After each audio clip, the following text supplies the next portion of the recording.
The line between enemy and friend blurs when mercy stands in the balance. In the harsh Arizona territory of 1878, one woman's act of compassion toward a dying stranger would challenge everything she knew about courage, loyalty, and the unwritten boundaries between worlds. Her choice, made in a single moment, would echo through generations. Before we jump back in, tell us where you're tuning in from, and if this story touches you, make sure you're subscribed, because tomorrow I've saved something extra special for you. The dust storm came without warning, as they often did in the northern Arizona territory. Catherine Wells pressed her shoulder against the cabin door, forcing it shut against the howling wind. 6 years living on the frontier had taught her the language of storms, how to read the copper sky, how to prepare for the assault of sand and debris that could strip paint from wood and hope from the hardiest settler. But this storm felt different, more persistent, angrier. Catherine moved to the window, wiping a clear spot on the glass with her sleeve. Outside, her small garden plot disappeared beneath swirling clouds of red dust. The young cottonwood she'd planted 3 summers ago bent, nearly double, its leaves thrashing against the onslaught. 6 years of stubborn determination had transformed this patch of wilderness into something resembling a home. 6 years since she'd left Boston with her medical bag, her books, and dreams of bringing modern medicine to those who needed it most. 6 years since the war had taken her husband Thomas, leaving her with nothing but his memory and a determination to make his sacrifice matter. The cabin creaked and groaned under the storm's assault. Catherine moved methodically through her evening routine, checking supplies, organizing her medical instruments by candlelight. The army surgeon at Fort Whipple had once called her the most prepared woman in the territory, though his tone suggested this wasn't entirely a compliment. She'd stopped caring about compliments the day she'd buried Thomas. As darkness fell, the wind shifted, bringing with it the unmistakable sound of hoofbeats. Catherine froze, her hand moving instinctively to the rifle propped beside the door. Visitors during a dust storm meant trouble. Desperate travelers, lost soldiers, or worse. The territorial papers had been full of stories about raiding parties and escalating tensions with the Apache. Just last month, the Miller family 15 miles south had been found dead, their homestead burned to the ground. A single sharp knock rattled her door. Then silence. Catherine lifted the rifle, approaching cautiously. "Who's there?" she called, voice steady, despite the quickening of her pulse. No response came, except the wind's howl and another knock, weaker this time. She hesitated, calculating. Risk against conscience. In 6 years of frontier life, she'd learned that caution kept you alive, but isolation hollowed you from the inside. "I'm armed," she warned, then slowly lifted the bar and cracked open the door. The sight that greeted her was not what she expected. An elderly Apache man slumped against her porch post, one hand pressed to his side, the other gripping a wooden staff for support. His face was gaunt with hunger, his buckskins torn and weathered. Despite his obvious weakness, his eyes held a dignity that made Catherine pause. The rifle remained in her hands, but her medical training had already begun its assessment. Severe malnutrition, possible infection, dehydration. Without intervention, this man would not survive the night. "You need help?" she said, unsure if he understood English. The old man's eyes met hers. "Medicine, woman," he replied in accented but clear English. "They speak of you at the fort." Catherine's surprise must have shown on her face. The old man attempted something like a smile, though pain twisted it into a grimace. "I am called Swift. Fox, I have traveled far to find the woman who heals without asking who stands before her." A moment stretched between them, heavy with choice, with consequence. Everything she'd been taught by settlers and soldiers warned her to close the door, to protect herself from the Apache menace the newspapers described.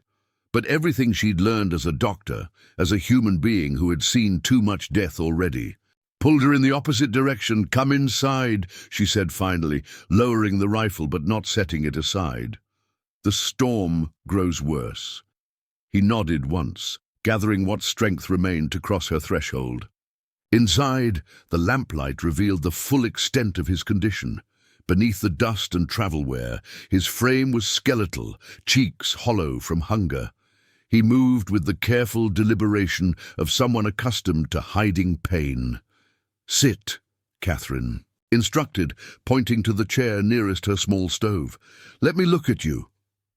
As he eased himself down, she noted how his gaze swept the cabin, taking in the medical texts stacked beside her rocking chair, the bottles of tinctures and herbs, arranged on shelves, the surgical instruments laid out on her work table. His assessment was as methodical as hers had been of him. "Your people and mine," he said finally. "They are not friends." Catherine placed her rifle in the corner, though still within reach. She filled a cup with water and offered it to him. "Drink, slowly. Too much at once will make you sick." "You did not answer," he observed, taking the cup with hands that trembled slightly. "My people," she replied, turning to gather supplies, "are those who need healing. Now, tell me when you last ate." The corner of his mouth twitched, not quite a smile, but acknowledgement of her evasion. 2 days, before that little." She nodded, unsurprised, and set about preparing a thin broth. Years of frontier medicine had taught her how to treat the starving. Too much food too quickly could kill as surely as no food at all.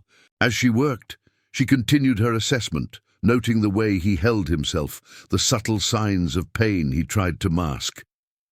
"You're injured," she stated. "Not a question." Swift Fox sipped the water carefully. "An old wound. It opened again during my journey. I'll need to see it." He studied her face, searching for something. Trust, perhaps, or deception. "Why would you help me, Catherine Wells? Your kind fear mine."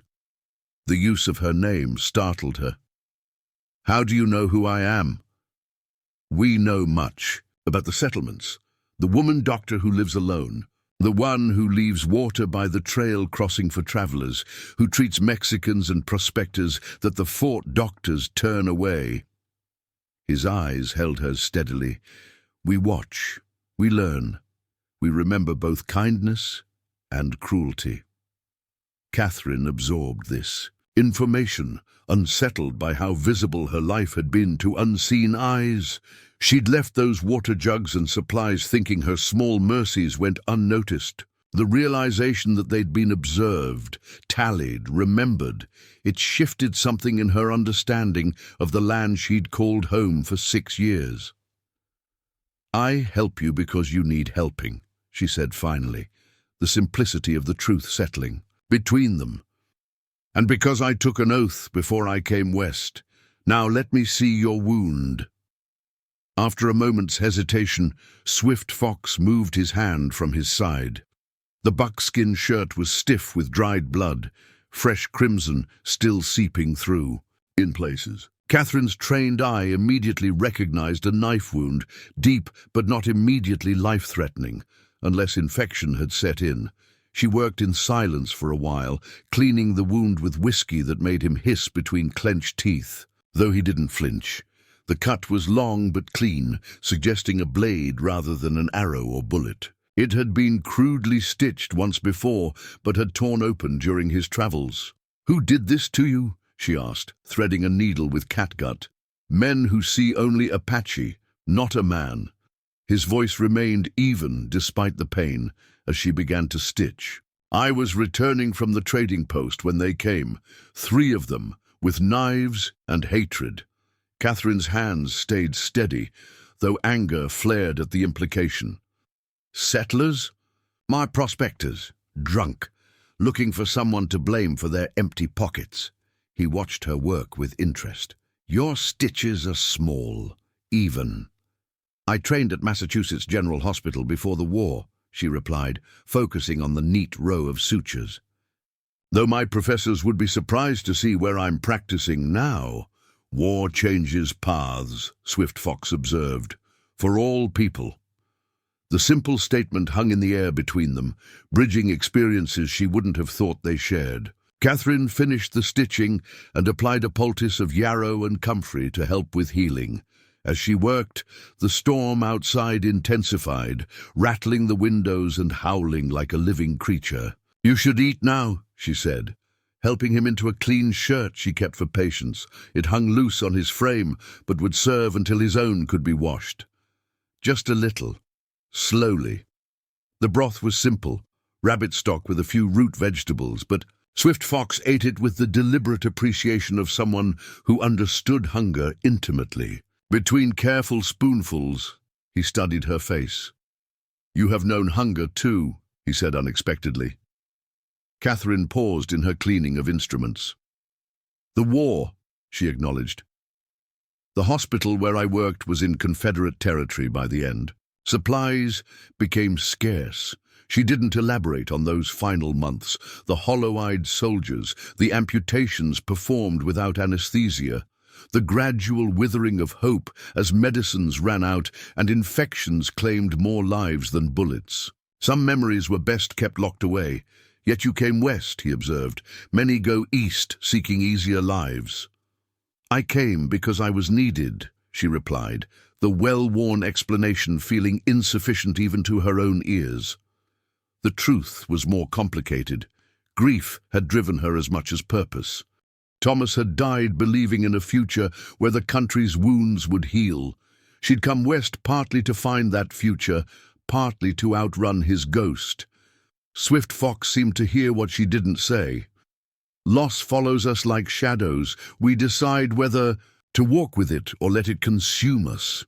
The insight, delivered without sentiment, caught her off guard. There was something in his manner that reminded her of the old hospital director in Boston, a quiet authority born from having seen too much, of life's harshness without becoming harsh himself. "Are you a healer among your people?" she asked, curious now. He shook his head slightly. "I am a storyteller, one who remembers the old ways, the treaties made and broken, the movements of stars and seasons. In your world, perhaps a historian." Catherine's interest deepened. Her medical texts and scientific journals were her most valued possessions, but she'd always been drawn to history as well, the stories that shaped nations and individuals alike. "Then we're not so different," she ventured. "We both keep knowledge, alive, different rivers flowing to the same ocean." His expression softened slightly, "though your people often forget that the rivers were flowing long before they arrived to name them." The gentle rebuke wasn't lost on her. Catherine had encountered enough arrogance among settlers and soldiers to recognize the truth in his words. The same military officers who dismissed Apache superstition thought nothing of bloodletting and mercury treatments that she knew caused more harm than healing. Outside, the wind abruptly died, leaving a silence so complete it seemed to ring. In her ears, the storm was passing, moving on to scour some other patch of desert clean. "You should rest," Catherine said, noticing how Swift Fox's eyelids had grown heavy, despite his efforts to remain alert. "I've made a pallet near the stove. It will be warm there." He regarded her with that searching look again. "You show great trust, allowing a stranger to sleep in your home, or perhaps great practicality," she countered with a tired smile. "You're in no condition to cause trouble, and I've set enough broken bones and bullet wounds to know a dozen ways to incapacitate a man if needed." This time, Swift Fox did smile, the expression transforming his weathered face. "You would have made a formidable warrior, Catherine Wells." "I'll settle for being a decent doctor," she replied, helping him to the pallet she'd prepared. "Now rest. Morning will bring enough challenges without adding exhaustion to them." As Swift Fox settled onto the blankets, Catherine moved to her rocking chair, medical journal in hand, but rifle still within reach. Trust had limits, especially on the frontier. She would read through the night, watching over her unexpected patient. as she'd done countless times before with others who had arrived at her door in need. But as the hours passed and the old man's breathing steadied into sleep, Catherine found herself watching him instead of her pages. There was something about his presence that transformed her small cabin, making it feel less like the isolated outpost it had been for years, and more like the place of healing she'd originally envisioned. Outside, the night settled into stillness. No more wind, no more swirling dust, just the vast Arizona sky studded with stars that seemed close enough to touch. In the morning, she knew, riders from the fort might pass by. Questions would be asked about tracks leading to her door. Explanations would be demanded, but those concerns belonged to tomorrow. Tonight, in this moment of unexpected peace, Catherine allowed herself to feel something she hadn't experienced in a very long time.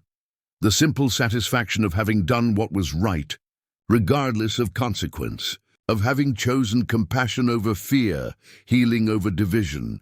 She couldn't know then that this single choice, to open her door during a dust storm, to treat a wounded elder, would set in motion events that would transform not just her life, but the fragile relationship between two peoples, balanced on the knife edge of conflict. She couldn't know that 3 days later, her small homestead would become the focus of a gathering that would be remembered in stories passed down through generations on both sides of a divide she'd begun to bridge.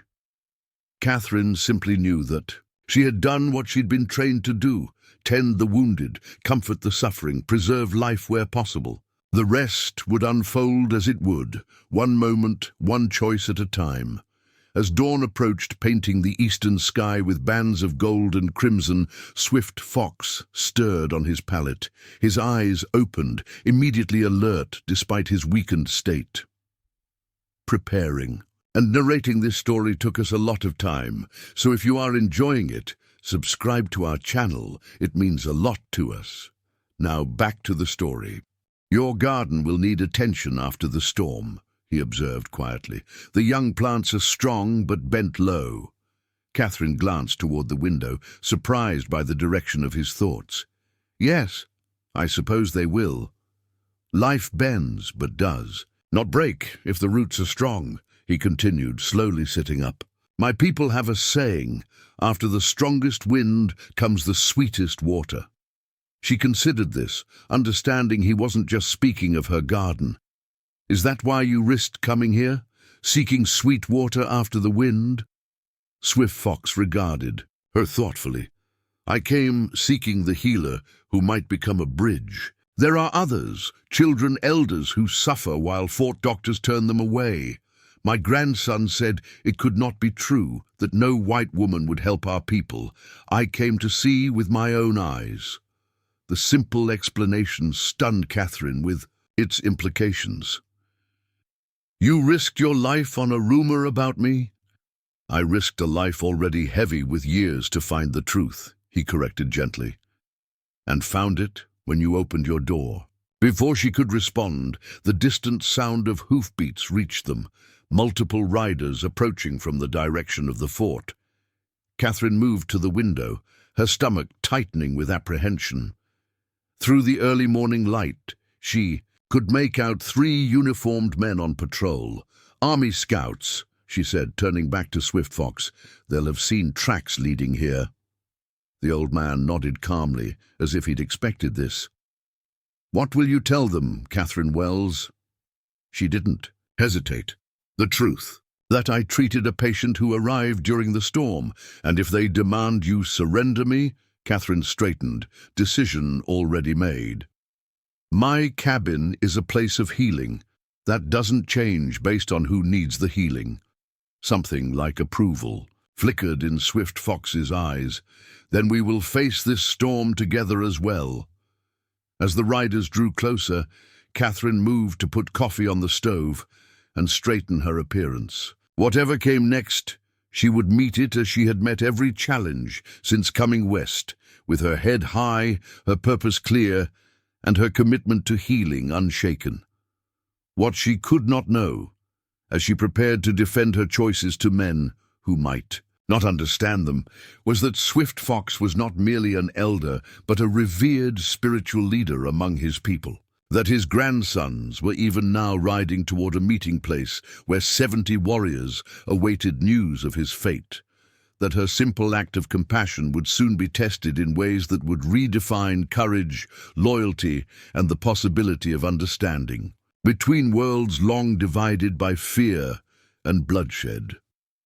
The morning sun climbed higher, illuminating her small garden where, just as Swift Fox had observed, young plants bent by the storm were already beginning to straighten toward the light. The three riders approached Catherine's cabin with the practiced caution of men who'd spent too many years in hostile territory. Leading them was Lieutenant James Harmon, a career soldier whose face had been weathered into permanent lines of suspicion by 15 years on the frontier. Behind him rode Corporal Miller and Private Thompson, hands casually near their holstered weapons. Catherine stepped onto her porch, closing the cabin door behind her. She'd left Swift Fox inside with clear instructions to rest and remain calm, though the old man had seemed remarkably untroubled by the approaching soldiers. "Morning, Mrs. Wells," Lieutenant Harmon called, touching the brim of his hat. His tone was polite, but his eyes scanned the property, noting the 2 sets of tracks leading to her door. "Quite a storm last night, Lieutenant," she replied with a nod. "What brings the army to my doorstep so early?" Harmon dismounted, handing his reins to Private Thompson. "Routine patrol, checking on outlying homesteads after the storm." He paused, gesturing toward the tracks. "Seems you had a visitor." "A patient," Catherine corrected firmly. "An elderly man caught in the storm. I treated him." The lieutenant's expression hardened slightly. "Apache tracks, Mrs. Wells. Unmistakable. You're harboring an Indian?" "I'm treating a wounded human being," she replied, meeting his gaze directly. "As I would treat you or your men if needed." Corporal Miller spat into the dust. "Begging your pardon, ma'am, but you can't trust these savages. Same ones killed the Miller family just last month." "Different band entirely," came a calm voice. Behind Catherine, Swift Fox stood in the doorway, leaning on his walking stick, but somehow managing to project dignity despite his weakened state. "Black Knife's warriors were responsible for that attack. My people have kept the peace." Lieutenant Harmon's hand moved to his sidearm. "You're a long way from the reservation, old man." "I have permission to travel for medicinal plants," Swift Fox replied, producing a crumpled paper from inside his shirt. "Signed by Agent Burton at San Carlos." Catherine watched the lieutenant's face as he examined the document, his expression shifting between suspicion and reluctant acknowledgement. The paper was genuine, a rarity in itself, as most Apache were denied travel permits regardless of reason. "This is dated 3 weeks ago," Harmon said finally. "You've been wandering a long time for herbs. The best medicine grows where it chooses, not where men find it convenient," Swift Fox answered, his stance steady despite the effort Catherine could see it cost him. "The storm delayed my return." A tense silence stretched between them. Catherine was acutely aware of the precarious balance. The lieutenant's authority, Swift Fox's vulnerability, her own position caught between worlds. One wrong word could tip the situation from tense to dangerous. "He's under my care, Lieutenant," she said firmly. "Too weak to travel today. I'll take responsibility for him." Harmon studied her face, then Swift Fox's, calculation evident in his eyes. "You understand what you're doing, Mrs. Wells. Harboring an Apache, even with papers, it won't sit well with folks around here." "I understand my duty as a doctor," she replied.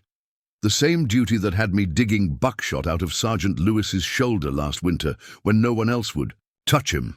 The reminder of her service to the military, saving a well-liked sergeant after a barroom brawl had turned ugly, shifted something in Harmon's demeanor. He wasn't a cruel man, just one shaped by years of violence and uneasy peace, of treaties made and broken on both sides. "One day," he conceded finally. He has 1 day to recover, then he heads back to San Carlos, and I'll be posting a man to keep watch for your protection. The implication that she needed protection from her patient rather than hostile settlers rankled, but Catherine recognized the compromise for what it was. "Thank you, Lieutenant."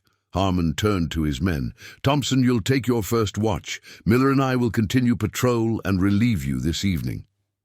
The young private dismounted, looking none too pleased with his assignment, but nodding obediently.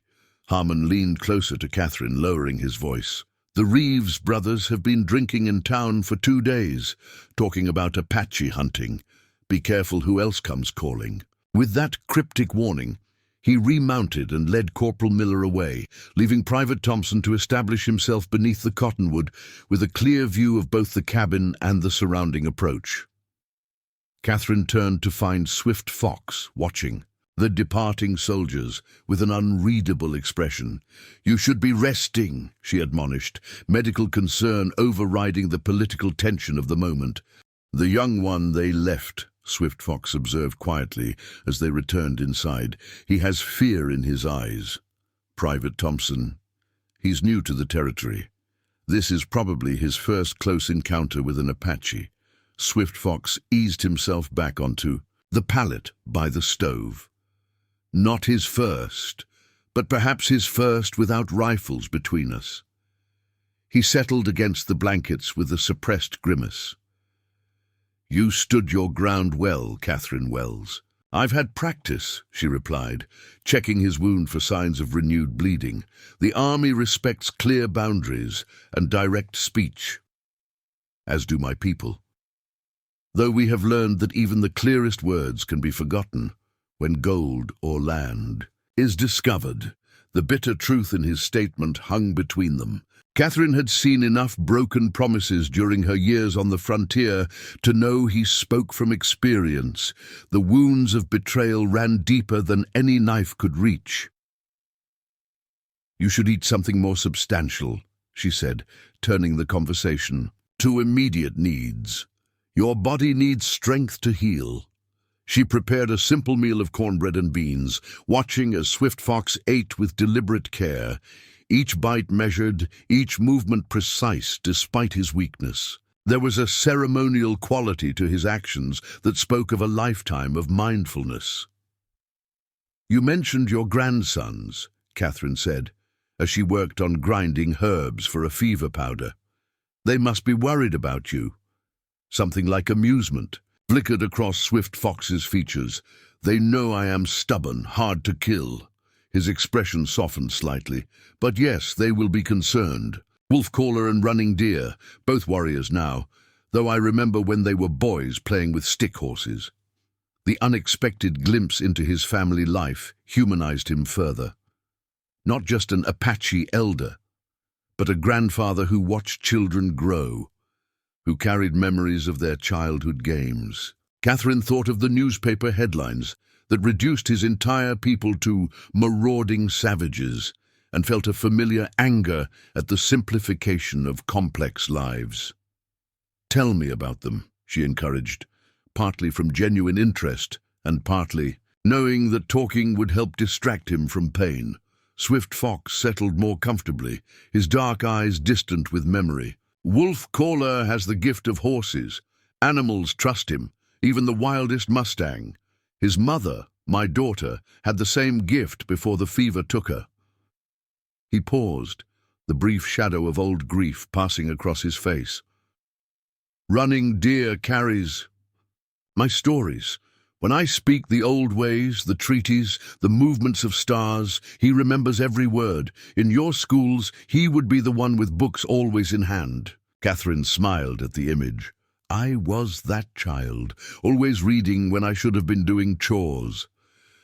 "The hunger for knowing is a powerful spirit," Swift Fox agreed. "It led you west, yes? To learn what cannot be found in Eastern books?" The observation was uncomfortably perceptive. Catherine had indeed come west, partly driven by that hunger, to practice medicine beyond the constraints of Boston society, to test herself against realities her professors had never encountered. Partly, she acknowledged, though necessity played its role as well. Swift Fox nodded, understanding what she didn't say. The best learning comes from necessity. Your schools teach medicine from books. Our healers learn from watching the deer eat certain plants when wounded, from seeing how the bear uses mud for insect stings. Catherine's interest sharpened. Her medical training had been formal, rigorous, but she'd adapted it considerably during her years on the frontier, incorporating treatments she'd observed among Mexican curanderas and local settlers. "I'd like to learn more about your healing methods," she said. "I've found that medicine can benefit from many traditions." Swift Fox studied her face, perhaps gauging her sincerity. "Many white doctors mock our ways." "I'm not interested in mockery," Catherine replied, "only in what works. I've seen too many patients die under approved treatments to believe any medical tradition has all the answers." Something in her earnestness must have convinced him, for Swift Fox began to speak about Apache healing practices, the use of certain roots for infection, barks for pain, the importance of treating spirit alongside the body. Catherine listened, intently, mental notes forming about plants she recognized and others she'd need to investigate. Their conversation continued through the afternoon, interrupted occasionally when Catherine checked on Private Thompson, bringing him water and something to eat. The young soldier remained vigilant but increasingly uncomfortable as the Arizona sun beat down on his position. "He will sleep soon," Swift Fox observed after Catherine's third visit to Thompson. "The heat makes heavy eyelids." She glanced out the window to see the private indeed fighting drowsiness, his posture less alert than before. "Don't get any ideas about leaving," she warned. "You're still too weak, and there are others besides the army who might be watching." Swift Fox's expression grew somber. "The Reeves brothers. I know of them. 3 men, cattle ranchers with a hatred that burns hot. They attacked 2 Apache women gathering acorns last spring." "The lieutenant said they've been in town," Catherine confirmed, concern deepening, "drinking and talking about Apache hunting." "Then we both have reason for caution." Swift Fox shifted, grimacing as the movement pulled at his stitches. "This territory grows more dangerous as more white settlers arrive. Land that once fed my people now holds cattle that drink the streams dry." Catherine couldn't dispute his assessment. She'd treated enough victims on both sides to know that resources were growing scarcer: water, grazing land, game animals, while populations increased. The equation was simple and devastating. "There are good people among the settlers," she offered, though the defense sounded hollow even to her ears. "Those who want peace." "Peace requires justice," Swift Fox replied without rancor. "Your government makes treaties, then breaks them when gold is found or farmers want land. How can there be peace built on shifting sand?" The question hung between them, unanswerable in its stark truth. Catherine turned to check his wound again, unwrapping the bandages to reveal stitches that held firm. No signs of infection. A minor miracle given the circumstances. "You have healing hands," Swift Fox observed, "strong but gentle." "Years of practice," she replied, preparing a fresh poultice. "Though I wish they'd had less opportunity for improvement. This territory has provided no shortage of wounds to tend." "Your hands remember," he said, watching her work. "Mine remember. Too, the feel of rains in youth, the weight of my grandchildren as babies, the texture of sacred objects passed through generations." He flexed his fingers slowly, old now, but still carrying memory. Catherine understood the sentiment in ways she couldn't articulate. Her own hands carried memories. Thomas's face as fever took him, the weight of medical texts that had been her companions through loneliness, the resistance of needle through flesh as she closed wounds that should have killed. As evening approached, Catherine prepared a heartier stew from her supplies. Swift Fox had begun regaining strength, his movements more assured, his breathing easier. The immediate danger had passed, but she knew he wouldn't be truly ready for the difficult journey back to his people for at least another day. Regardless of Harmon's deadline, a commotion outside drew their attention. Lieutenant Harmon had returned with Corporal Miller to relieve Private Thompson. The exchange of guards proceeded without incident, but Catherine noticed increased tension in the soldier's bearing. When she brought coffee to Miller, who had taken up position where Thompson had been, the corporal's expression was grim. "Everything all right?" she asked, handing him the steaming cup. Miller glanced toward the cabin, then back to her. "Riders came through Jefferson Creek this morning. 4 settler families were found dead 10 miles north of here. Army patrol found them 2 hours ago." Catherine's stomach clenched. "Apache. Looks that way. Arrow shafts, bodies, arranged." He didn't elaborate, but didn't need to. Catherine had seen the aftermath of raids before, the deliberate positioning of the dead as warnings to others. When did it happen? "Based on the bodies day before yesterday, before the storm." Miller's implication was clear. Before Swift Fox had arrived at her door, Catherine processed this information, relief mingling with renewed concern. Her patient couldn't have been involved, but the timing couldn't be worse. Settlers wouldn't distinguish between different Apache bands. They would demand retribution against any they found. "Lieutenants ordered reinforcements from the fort," Miller continued. "Patrol will arrive by morning. Word spreading to the outlying homesteads to be on alert." She nodded, understanding the subtext. Her harboring an Apache, even an elderly one with travel papers, would soon become even more controversial. "Thank you for the warning, Corporal." When she returned inside, Swift Fox read her expression immediately. "Bad news comes," he stated rather than asked. Catherine didn't see the point in withholding information. "Families killed north of here. They're saying Apache raiders." Swift Fox closed his eyes briefly, pain of a different sort crossing his features. "Black Knife's warriors again. He breaks from the old ways, kills without honor, brings destruction upon all Apache." "You're certain it was this Black Knife? He is the only one who positions the dead in the old ceremonial patterns. He takes what was sacred and makes it profane." Swift Fox's voice carried genuine sorrow. "Each death ensures more will follow." Catherine moved to the window, gazing out at the lengthening shadows.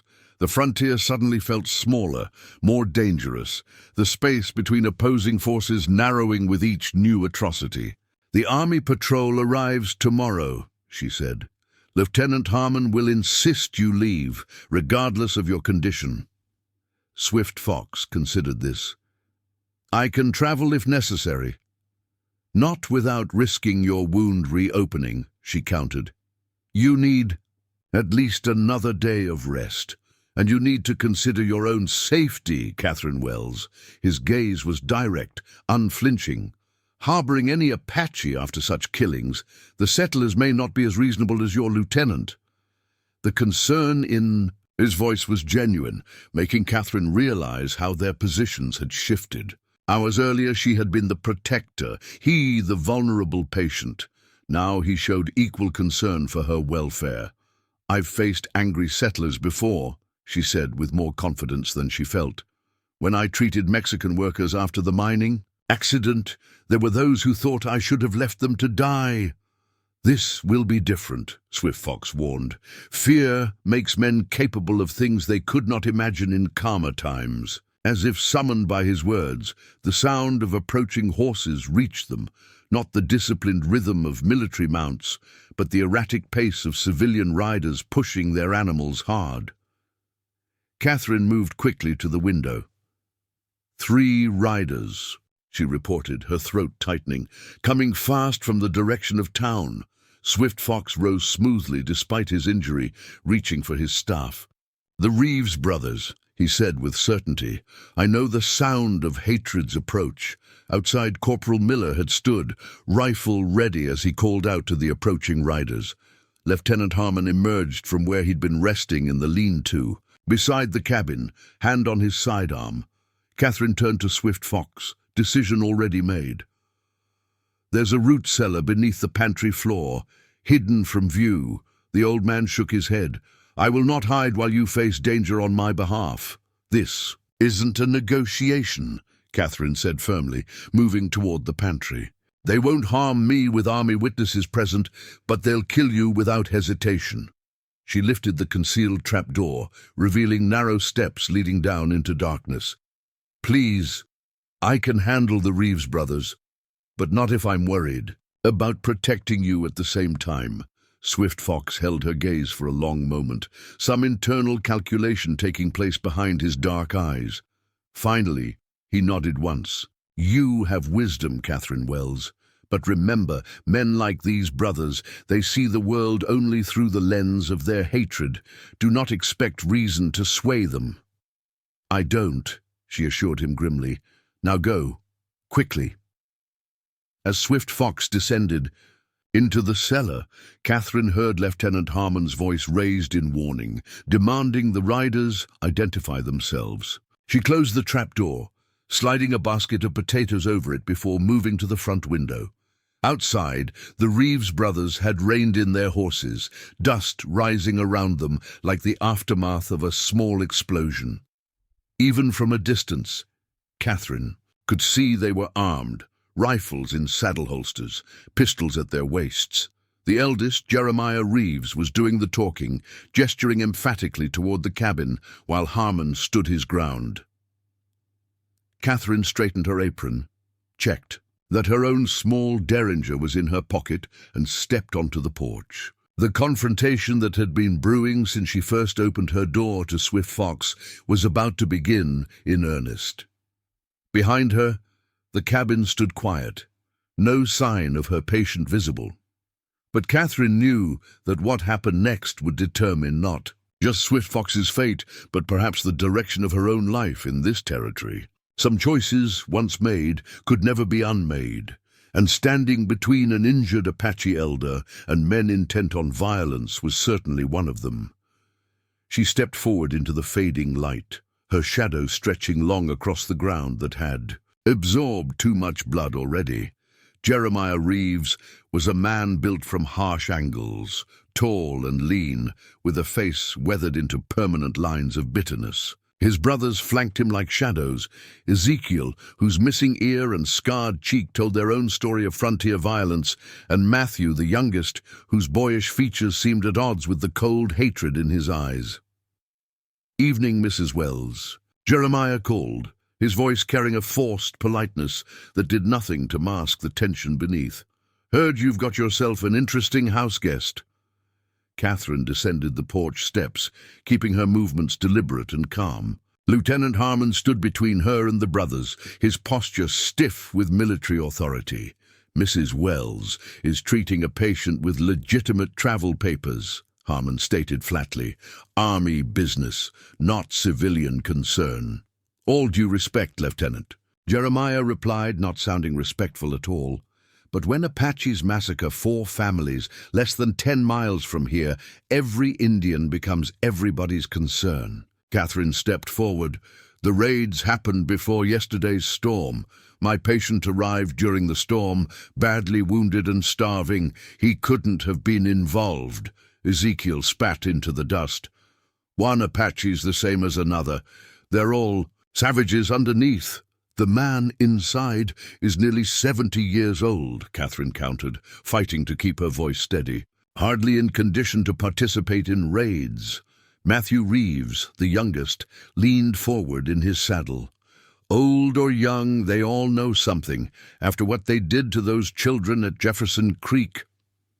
His voice caught, genuine emotion breaking through the bravado. "You didn't see it, Mrs. Wells. You didn't see what was left of those families." Lieutenant Harmon shifted positions slightly, subtly placing himself more directly between Catherine and the brothers. "I understand your feelings, but this is an official Army matter now. The patrol from Fort Whipple will arrive by morning to investigate the raids properly. And meanwhile, she's harboring one of them right under your nose." Jeremiah argued, gesturing toward Catherine's cabin. Probably, feeding him information about outlying homesteads, troop movements. That's enough, Reeves, Harmon cut in sharply. Mrs. Wells has tended to more wounded soldiers and settlers than anyone in this territory. Her loyalty isn't in question. Catherine felt a surge of gratitude toward the lieutenant. Their relationship had always been professionally cordial, but this defense suggested a respect she hadn't fully recognized before. "We just want to talk to the Apache," Jeremiah insisted, his tone softening to something more reasonable. "Ask him what he knows about Black Knife's band. Could save lives, Lieutenant." "He's resting," Catherine interjected. "Doctor's orders." Ezekiel's laugh was ugly. "Doctor? Is that what you're calling yourself now? Boston nurse playing doctor on the frontier?" The dismissal stung, but Catherine had heard worse in her years of practice. "My patients don't seem to—" "Mind my credentials, Mr. Reeves, including your cousin when I set his broken leg last winter." Corporal Miller, who had maintained his position near the cottonwood, shifted uncomfortably. "Lieutenant, maybe we should let them ask a few questions. Supervised, of course." Harmon's jaw tightened almost imperceptibly. Catherine realized he was weighing options, his duty to maintain order against the practical reality of 3 armed, angry civilians whose grievances weren't entirely without merit. 10 minutes, Harmon decided finally, in my presence, and if the man is too weak to talk, you leave immediately. Catherine stepped forward, alarm rising. "Lieutenant, I must protest. My patient is an Apache with travel papers, not a prisoner," Harmon finished for her. 10 minutes of questions won't kill him, Mrs. Wells, and it might prevent further bloodshed." The brothers dismounted, tying their horses to Catherine's fence post. Jeremiah's smile held no warmth. "Reasonable decision. Lieutenant, we're just after information, nothing more." Catherine knew better. She'd treated enough victims of frontier justice to recognize the dangerous currents running beneath this conversation. But direct opposition would only escalate the situation. She needed to think strategically. "I'll check on my patient first," she insisted. "Make sure he's strong enough for visitors."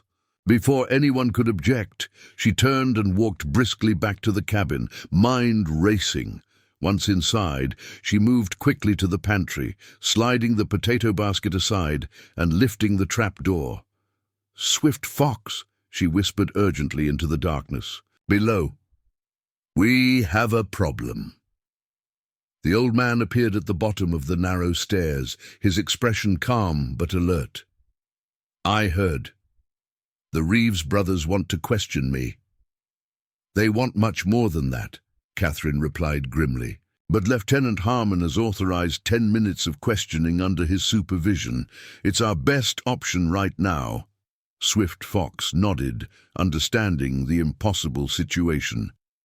"You fear they will return later, without the soldiers?" "Exactly. At least with Harmon present, they'll have to control themselves." She glanced toward the front door, knowing time was short. "Can you play up your weakness? Appear more frail than you are?" A ghost of a smile crossed Swift Fox's weathered face.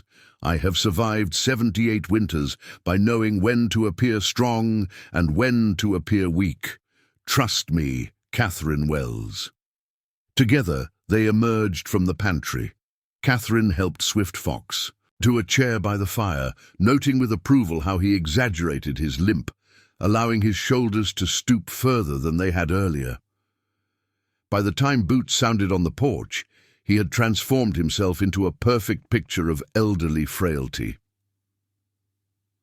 "Lieutenant." Harmon entered first, followed closely by the Reeves brothers. Catherine positioned herself near Swift Fox, medical bag within reach, a silent statement of her role as healer and protector. "There he is," Ezekiel muttered, eyes narrowing as he took in the old Apache. "Doesn't look so fearsome now." Swift Fox gazed back at them, his expression betraying nothing but mild curiosity and fatigue. Lieutenant Harmon remained by the door, hand resting casually near his sidearm. 10 minutes. The officer reminded them. Ask your questions respectfully, or not at all. Jeremiah stepped forward, studying Swift Fox with open hostility. You know about the massacre at Jefferson Creek? Swift Fox nodded slowly. I have heard. A terrible thing. Black Knife's warriors break the old ways. Convenient to blame another band, Matthew said bitterly. How do we know you're not one of them? My papers, Swift Fox replied simply. Agent Burton at San Carlos knows me. I have traveled to gather medicine for my people. Medicine. Jeremiah's tone made the word sound like a curse. 4 families slaughtered, and you expect us to believe you're just gathering plants? Swift Fox met his gaze steadily. I do not expect you to believe anything, Jeremiah Reeves. Your heart is closed to truth that does not feed your anger. The use of his full name startled Jeremiah visibly. How do you know who I am? I know all 3 Reeves brothers, Swift Fox replied. You attacked 2 women from my band last spring. One was my niece, the other lost her baby from the beating. The accusation hung in the air like smoke. Catherine glanced at Lieutenant Harmon, whose expression had hardened at this information. That's a lie, Ezekiel snapped, hand moving toward his belt knife. We never touched any squaws. My niece identified you, Swift Fox continued calmly, by the missing ear and the cross-shaped brand on your horse. We did not seek vengeance, though many warriors wanted to. I counseled peace instead. Harmon's attention had sharpened. Is this true, Reeves, about women? Don't tell me you're believing an Apache over white men, Lieutenant, Jeremiah said, avoiding the direct question. Next, you'll be taking their word about the Jefferson Creek families, too. I didn't say I believed anyone yet, Harmon replied evenly. But certain details can be verified. Catherine watched the dynamic shifting in the small cabin. Swift Fox had managed to introduce doubt, to complicate the brothers' simple narrative of innocent settlers versus murderous savages. It was a dangerous gambit. The truth often was in these volatile borderlands.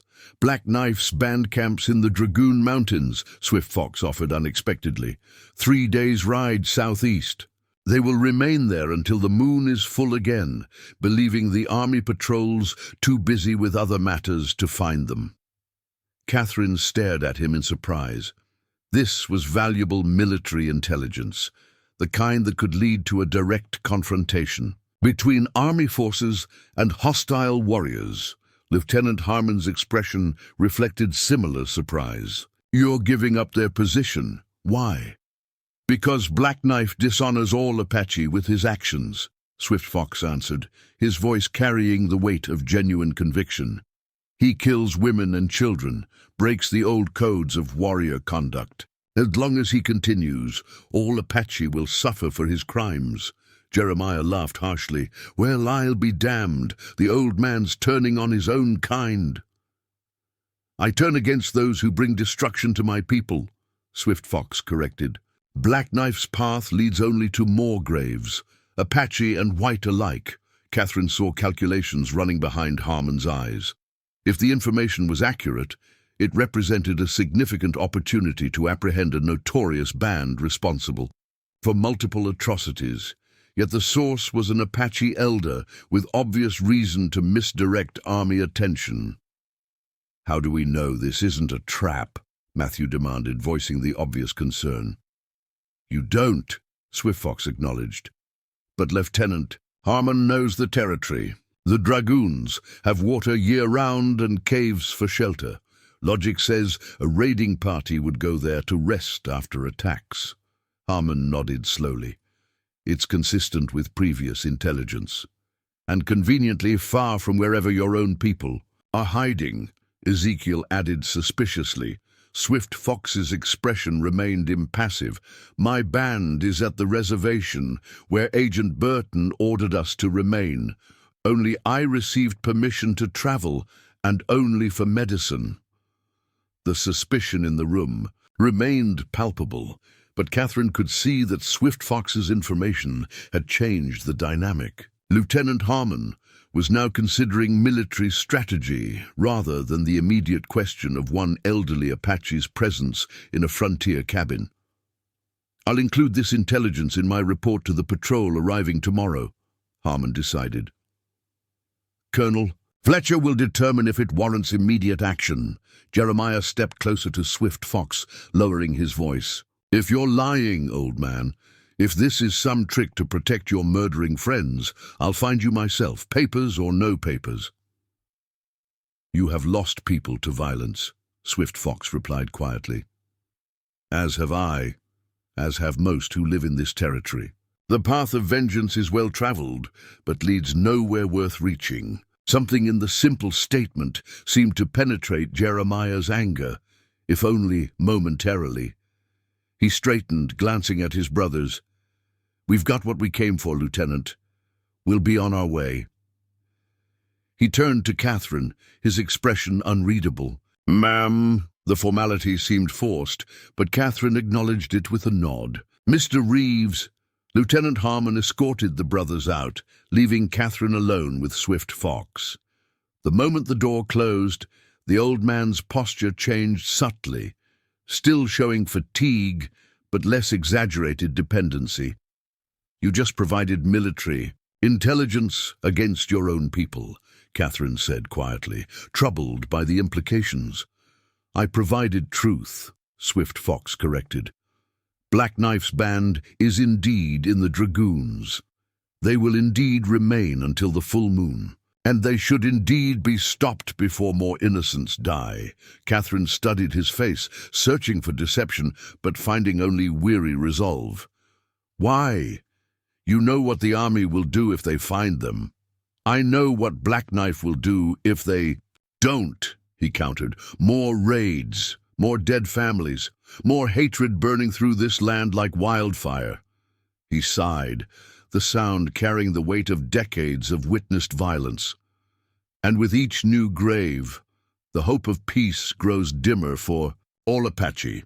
The clarity of his reasoning struck Catherine with unexpected force. Swift Fox wasn't betraying his people. He was trying to save them from the consequences of actions he believed would bring destruction upon all Apache bands, guilty and innocent alike. "The lieutenant believed you," she observed. "Harmon is a soldier, but not a foolish one. He will verify what can be verified." Swift Fox adjusted his position, grimacing slightly as the movement pulled at his wound. "The question now is whether the Reeves brothers truly accepted his authority." Catherine moved to the window, watching as Harmon spoke with the brothers beside their horses. Their body language suggested continued argument, but eventually they mounted and rode away, casting dark glances back toward the cabin. "They're leaving," she reported with relief that felt premature. "Lieutenant Harmon seems to have convinced them." "For now," Swift Fox agreed, "but such men rarely abandon their purpose entirely." Lieutenant Harmon returned shortly, his expression grim but determined. "They've agreed to let the army handle the situation," he informed them, "but I don't trust their word. I've ordered Corporal Miller to maintain watch through the night." "Thank you, Lieutenant," Catherine said sincerely. Harmon nodded, then turned, his attention to Swift Fox. "If your information proves accurate, old man, you'll have done a service to both our peoples. If not—" He let the implication hang unfinished. "Truth needs no threats to remain true," Swift Fox replied simply. The lieutenant seemed to accept this cryptic response. "The patrol arrives at dawn. I expect you to be ready to travel back to San Carlos by first light." After Harmon departed, Catherine checked Swift Fox's wound again. The stitches remained intact, though the area showed signs of inflammation. Nothing dangerous yet, but concerning for someone about to undertake a difficult journey. "You can't possibly travel all the way to San Carlos tomorrow," she said, applying fresh yarrow poultice. "It's at least 3 days hard riding and you're still recovering." Swift Fox seemed unconcerned. "I will not be going to San Carlos. But Lieutenant Harmon expects me to follow the Army's orders," he finished for her. But I must return to my people first. There are matters that require my attention." Catherine sat back on her heels, studying him with growing suspicion. "What aren't you telling me, Swift Fox? First you provide military intelligence against another Apache band, and now you're planning to defy direct orders to return to the reservation." The old man's dark eyes met hers directly. "I have told you no lies, Catherine Wells, but I have not told you everything." He paused, seeming to weigh his next words carefully. "I am not simply an elder gathering medicine. I am Swift Fox, who speaks with thunder, spiritual leader of the Mountain Shadow Band, what your people might call a shaman or holy man." The revelation settled over Catherine slowly, its implications expanding with each passing moment. No wonder he carried travel papers when most Apache were confined to reservations. No wonder he spoke with such authority about Black Knife's violations of warrior codes. "Why didn't you tell me this before?" she asked. "Would it have changed your decision to help me?" "No," she admitted, "but it might have helped me understand the risks better." Swift Fox nodded, accepting this. "My grandsons, Wolfcaller and Running Deer, they are not simply young warriors. They lead war parties when necessary, though they prefer peace. They will be searching for me since I did not return when expected." Catherine absorbed this new information with growing concern. "Are you saying your grandsons might come looking for you with war parties?" "They will come," Swift Fox confirmed. "The only question is whether they find me here or on the trail tomorrow." The implications were staggering. If Apache warriors encountered her cabin with army guards present, the potential for bloodshed was immediate and severe. Yet if Swift Fox left with the patrol as ordered, weakened and vulnerable, he might never reach his people safely. "What are you planning to do?" she asked finally. Swift Fox's expression remained calm, though his eyes held a quiet intensity. "Tonight I must perform a ritual, a calling to guide my grandsons safely here. In the old days, such spiritual work would be done with sacred objects at sacred places. Here, I must use what is available." "A ritual?" Catherine repeated skeptically. Her medical training rebelled against such concepts, yet she'd seen enough on the frontier to know that dismissing unfamiliar practices often meant missing valuable knowledge. "You have been taught that body and spirit are separate," Swift Fox observed. "My people know they are one. The ritual heals both." Catherine considered her options. The practical solution would be to insist Swift Fox follow the army's orders, return to San Carlos, and avoid any potential confrontation between his grandson's war party and the soldiers. But something in his certainty gave her pause. Throughout their brief acquaintance, his judgment had proven sound, his insights valuable. "What do you need for this ritual?" she asked finally. Relief flickered briefly across Swift Fox's weathered features. "A small fire, clean water, and privacy." Night had fallen completely now. Through the window, Catherine could see Corporal Miller, maintaining his watch beneath the cottonwood rifle across his lap. Lieutenant Harmon had retired to the lean-to for a few hours' rest before his turn at guard duty. "I can give you an hour," she decided. "No more. I'll tell the corporal I'm changing your bandages and need privacy." Swift Fox inclined his head, the gesture conveying gratitude beyond words. "You continue to surprise me, Catherine Wells. Few white people would understand the importance of such things." "I don't pretend to understand," she clarified, rising to gather what he needed. "But I've learned that healing takes many forms. If this ritual brings you comfort, I won't stand in its way." As she arranged a small fire in the stove and filled a clay bowl with clean water, Catherine wondered at the strange turn her life had taken. 2 days ago, she had been a solitary frontier doctor, navigating the narrow space between opposing worlds.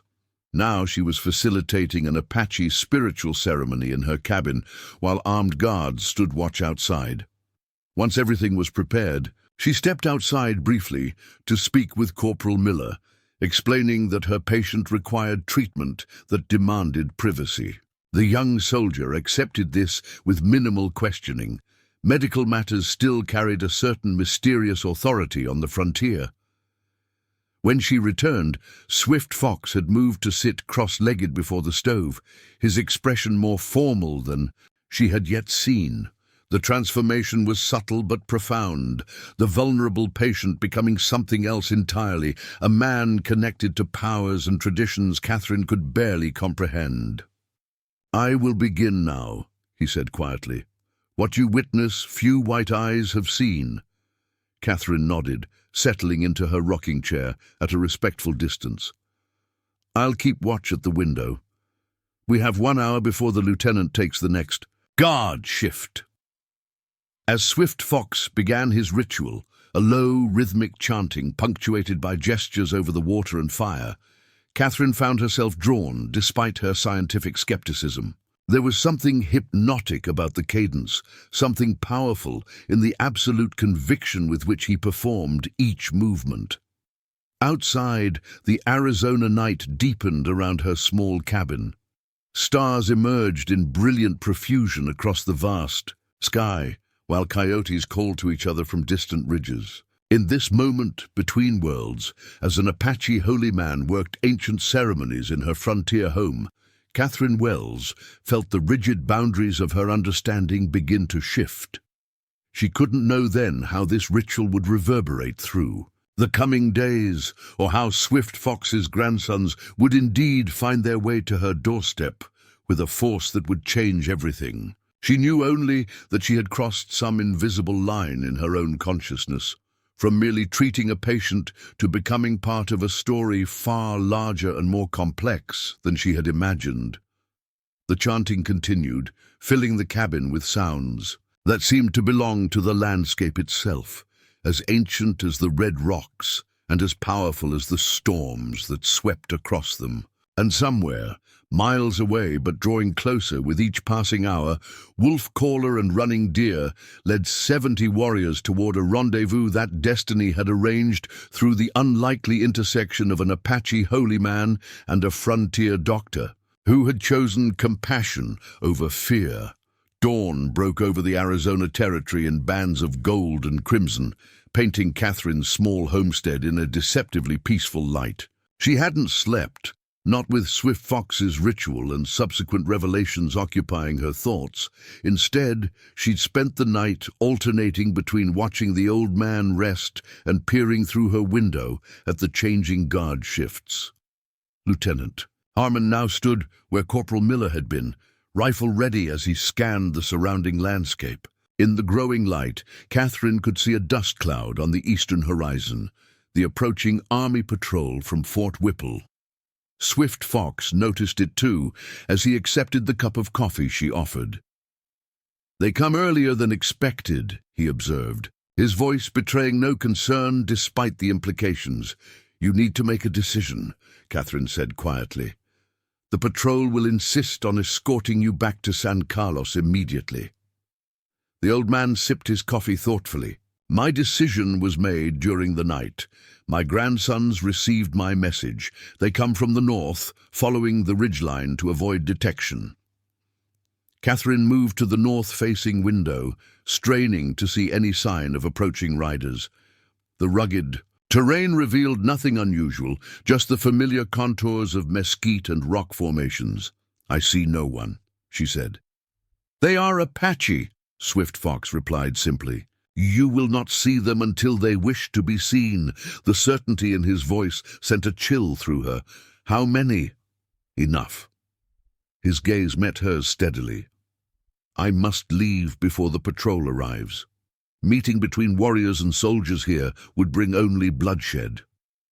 Catherine understood the logic, but questioned the practicality. "Lieutenant Harmon won't let you simply walk away, and you're still not strong enough for a difficult journey." "I have regained more strength than you realize," Swift Fox assured her. The ritual helped heal both body and spirit. As if to demonstrate, he rose from his chair with surprising ease, moving to gather his few belongings. The transformation was remarkable. The stooped, weakened elder had been replaced by a man who, while still showing signs of recent injury, carried himself with quiet authority. "You've been misleading me about your condition," Catherine realized, unsure whether to feel professional indignation or reluctant admiration. "Not misleading. Conserving strength when needed, using it when necessary." Swift Fox secured his medicine pouch at his belt. "Now it is necessary." Outside, hoofbeats announced the patrol's arrival. Catherine counted at least 8 riders accompanying. A wagon, significant firepower for an escort mission. Lieutenant Harmon was already moving to meet them, his posture straightening into military formality. "It's too late," she told Swift Fox. "You'll never make it past them now."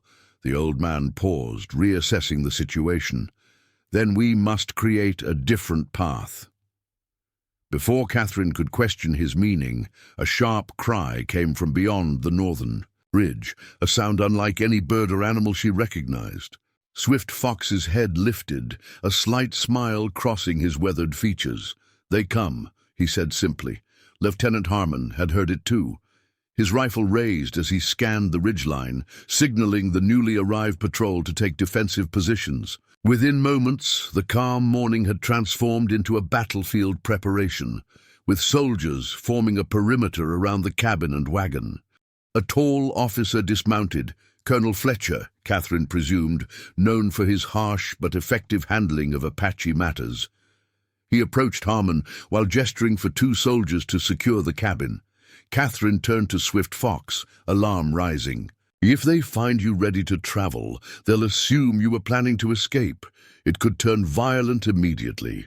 Swift Fox nodded, quickly resuming his appearance of greater frailty, leaning on his walking stick and allowing his shoulders to stoop. "Trust that I know these men and their ways," he advised quietly. "And when the moment comes, be prepared to step aside." Before she could question this cryptic instruction, the door burst open. 2 soldiers entered, rifles ready, followed by Colonel Fletcher, a broad-shouldered man with a thick mustache and cold, assessing eyes. "Mrs. Wells," he acknowledged curtly before his gaze settled on Swift Fox, "and the Apache." "Lieutenant Harmon. Reports you've been cooperative, old man. That cooperation needs to continue." Swift Fox bowed his head slightly, the picture of respectful acquiescence. "I follow the path of peace, Colonel." Fletcher seemed unimpressed by this declaration. "We'll see. The patrol will escort you directly to San Carlos, where Agent Burton can decide what to do with you." He turned to Catherine. "Mrs. Wells, gather whatever medical supplies he needs for the journey. You have 5 minutes." Catherine bristled at the tone, but kept her expression neutral. She'd encountered enough military men to know when an argument was futile. Instead, she moved to her medical cabinet, selecting herbs and bandages while listening to Fletcher continue. "There's been another raid," the colonel informed them, watching Swift Fox closely for reaction. "Stagecoach ambushed 15 miles west of here. 2 passengers killed, driver wounded." Swift Fox's expression remained unchanged. "Black Knife's warriors move quickly between attacks. As I told Lieutenant Harmon, they camp in the Dragoon Mountains." Fletcher's eyebrows rose slightly. "Lieutenant mentioned your cooperative information. Convenient that it places hostile Apache far from where we found you." "Truth needs no convenience to be true," Swift Fox replied, using the same phrase he'd offered Harmon earlier. The colonel snorted, clearly unimpressed with philosophical observations. "We'll determine the truth soon enough. The patrol is dividing, half escorting you to San Carlos, half investigating your claims about the dragoons." Catherine handed Swift Fox a small pouch of medicinal herbs. "These will help prevent infection and reduce pain," she explained, deliberately using her professional tone. Apply the yarrow poultice morning and evening until the wound closes completely. Swift Fox accepted the medicine with a nod of thanks, his eyes communicating more than the simple gesture conveyed. There was warning there, and preparation. For what? Catherine couldn't be certain. Time to move, Fletcher ordered, gesturing toward the door. Wagons ready. As they stepped outside, Catherine was struck by how quickly her small homestead had transformed into a military operation. Soldiers maintained vigilant positions, eyes scanning the surrounding terrain. The supply wagon had been modified with bench seating, presumably for transporting their Apache prisoner. Lieutenant Harmon approached, his expression troubled. "Colonel, that signal cry came from the North Ridge. Scout reports signs of multiple riders moving parallel to our position." Fletcher's had moved to his sidearm. "Apache? Likely," Harmon confirmed. "Tracks suggest at least a dozen, maybe more." The colonel's attention snapped to Swift Fox, suspicion hardening into certainty. "You knew they were coming? That's why you've been so cooperative. You were stalling for time."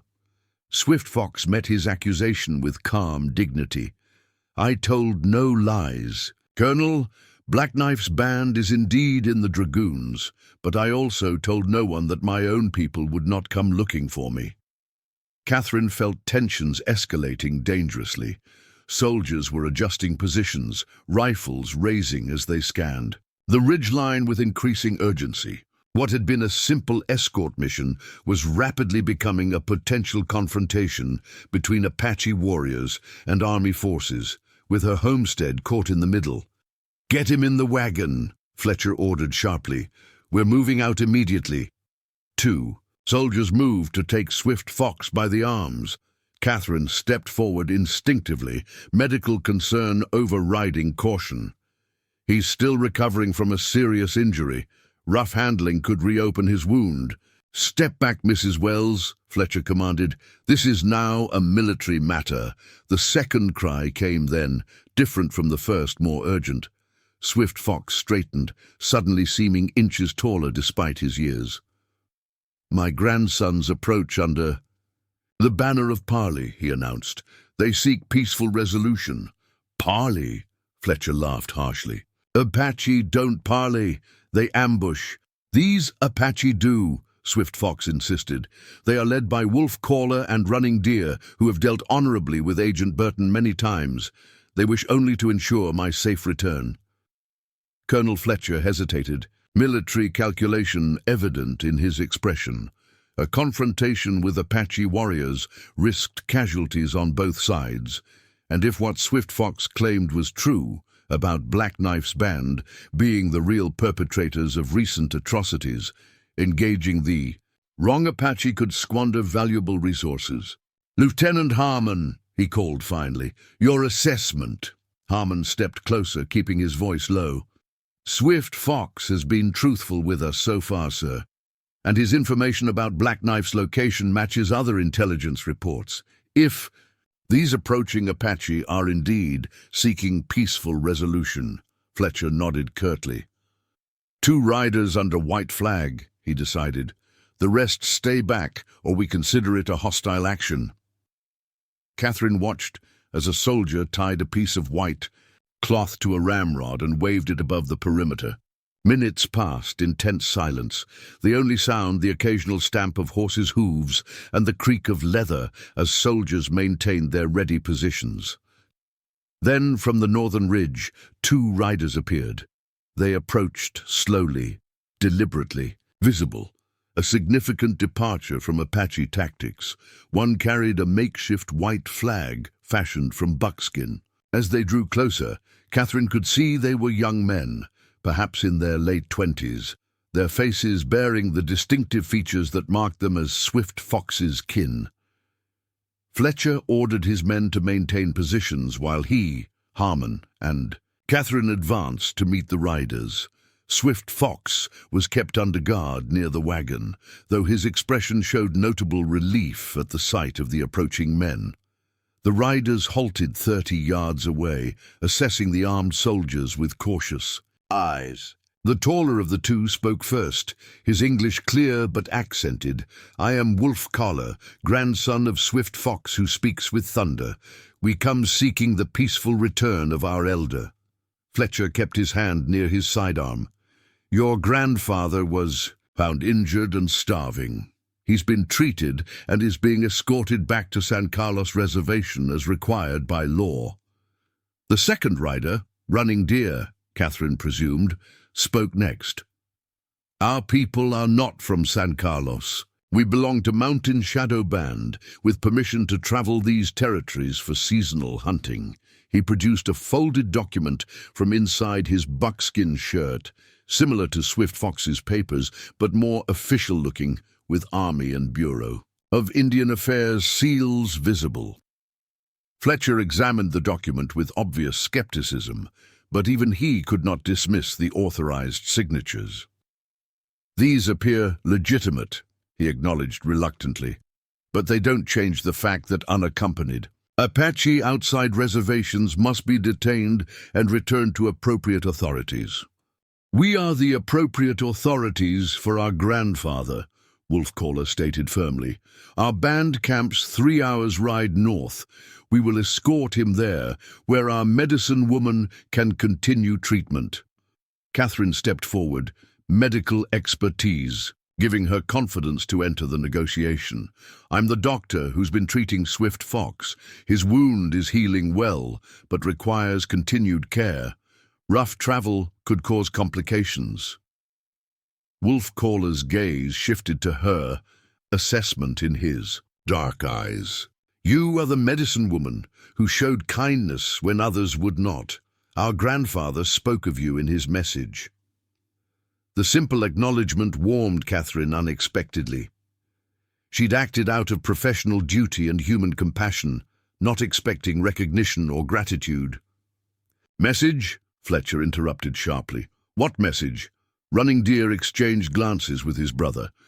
"Our grandfather has ways of communicating that your people do not understand, Colonel.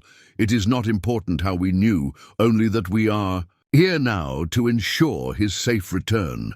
Fletcher's expression darkened at what he clearly interpreted as evasion. "There are 70 armed soldiers at Fort Whipple who will be very interested if anything happens to this patrol. Remember that before you consider any communication with your warriors in the hills." Wolf Caller remained impassive, neither confirming nor denying the implied threat of ambush. "We seek only our grandfather's return. No blood need be shed." Today, the standoff continued, tension palpable in the clear morning air. Catherine glanced back at Swift Fox, who watched the proceedings with steady calm, as if the outcome was already determined in ways the others couldn't perceive. After a long moment, Fletcher spoke again. "Your grandfather provided information about Black Knife's band, information that could help stop the killings of innocent settlers. Was he telling the truth?" "Black Knife camps in the Dragoons until the full moon," Wolf Caller confirmed without hesitation. "His warriors were responsible for the deaths at Jefferson Creek and the stagecoach attack, not our people." This corroboration seemed to sway Fletcher slightly. He conferred briefly with Lieutenant Harmon, their voices too low for Catherine to hear, before turning back to the Apache riders. "Here's what happens," Fletcher announced. "We'll release Swift Fox to your custody, but a patrol will escort all of you to the edge of your hunting grounds to verify your story. Any deviation from your stated camp location, any sign of additional warriors joining you, and my men have orders to fire." Wolf Caller considered this, then nodded once. "Acceptable terms. We will ride slowly so our grandfather is not taxed beyond his strength." As arrangements were made for the transfer, Catherine approached Swift Fox, medical concerns still foremost. In her mind, despite the political complexities swirling around them. "Are you certain you're strong enough for this journey?" she asked quietly, checking his bandages one last time. Swift Fox's weathered face softened into something approaching affection. "Thanks to your care, yes. My body heals quickly now that my spirit has been restored." He studied her face intently. You took great risk for a stranger, Catherine Wells. Such choices reveal the true nature of a person. I'm a doctor, she replied simply. Helping the injured isn't a choice, it's a duty. Some duties are chosen, others thrust upon us. Swift. Fox observed, You chose yours, and held to it despite pressure to abandon it. My people value such integrity. Before Catherine could respond, Wolf-Caller approached, respectfully waiting until their conversation paused before speaking. We are prepared to leave, grandfather, he said, helping the older man to his feet. The soldiers grow impatient. Swift Fox nodded, then turned back to Catherine. 3 days, he said cryptically. Watch for our return. The statement caught her off guard. Return? The colonel's orders are his to give, ours to interpret, Swift Fox replied with the ghost of a smile. 3 days, Catherine Wells. There is more to this story than has yet been told.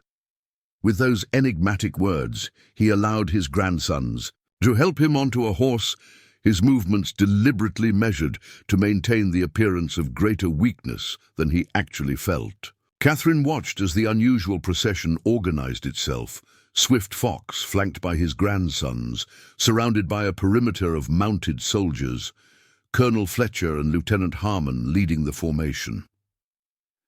As they prepared to depart, running, Deer unexpectedly broke from the group, riding to where Catherine stood.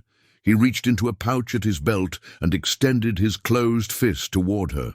For the medicine woman who saved our grandfather, he said, opening his hand to reveal a small object that caught the morning light.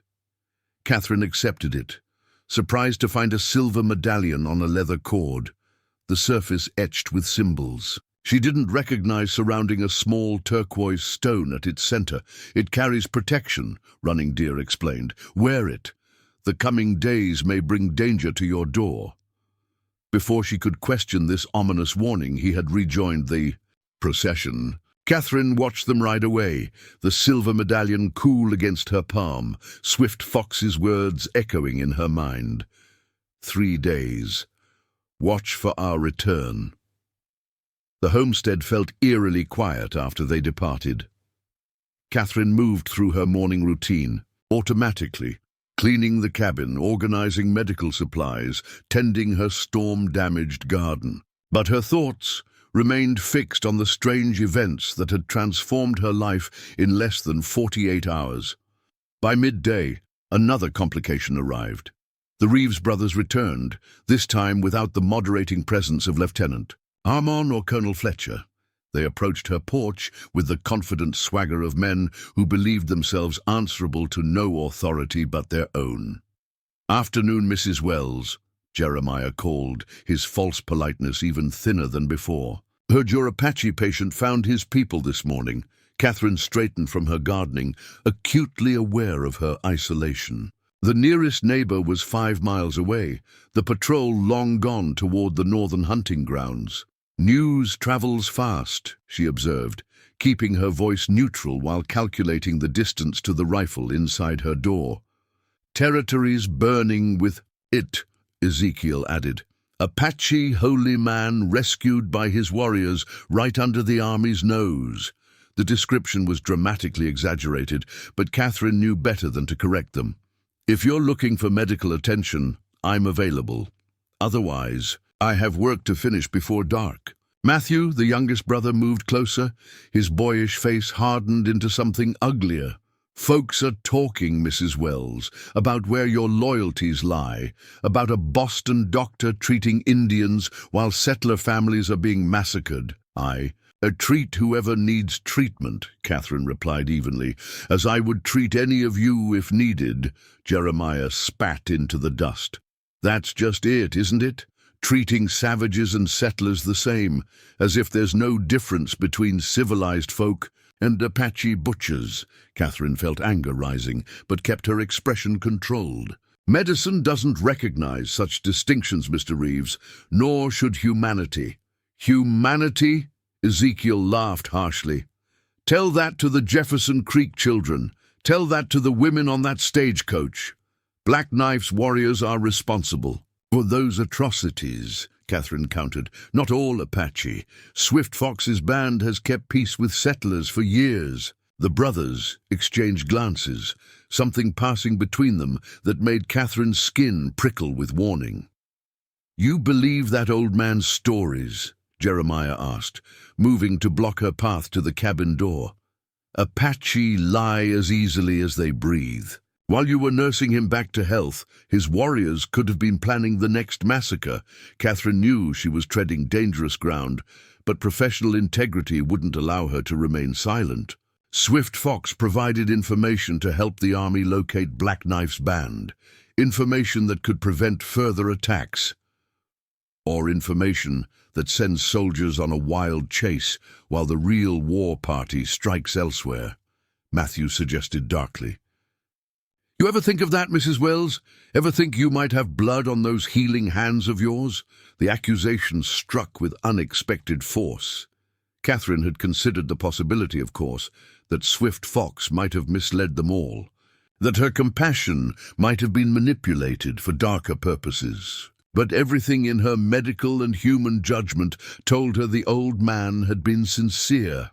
"I think," she said carefully, "that jumping to conclusions without evidence brings its own kind of bloodshed, as you three know better than most."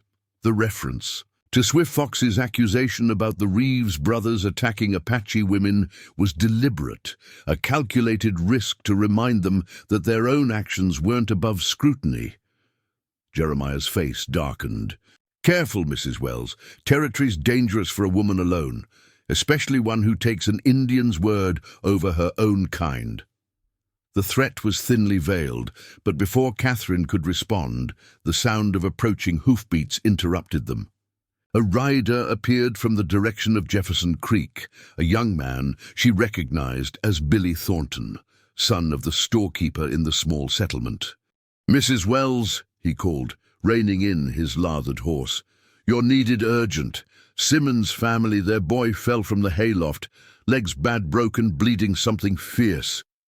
The medical emergency immediately overrode all other concerns. Catherine turned toward her cabin. "I'll get my bag." "How far?" 4 miles southeast, Billy replied, wiping sweat from his brow. "Pa sent me straight away when they brought the boy in." Catherine glanced at the Reeves brothers, professional duty providing an unexpected escape from their veiled threats. "As you can see, gentlemen, I'm needed elsewhere. Other patients require my attention." Jeremiah's expression suggested this wasn't the end of their conversation, merely a postponement.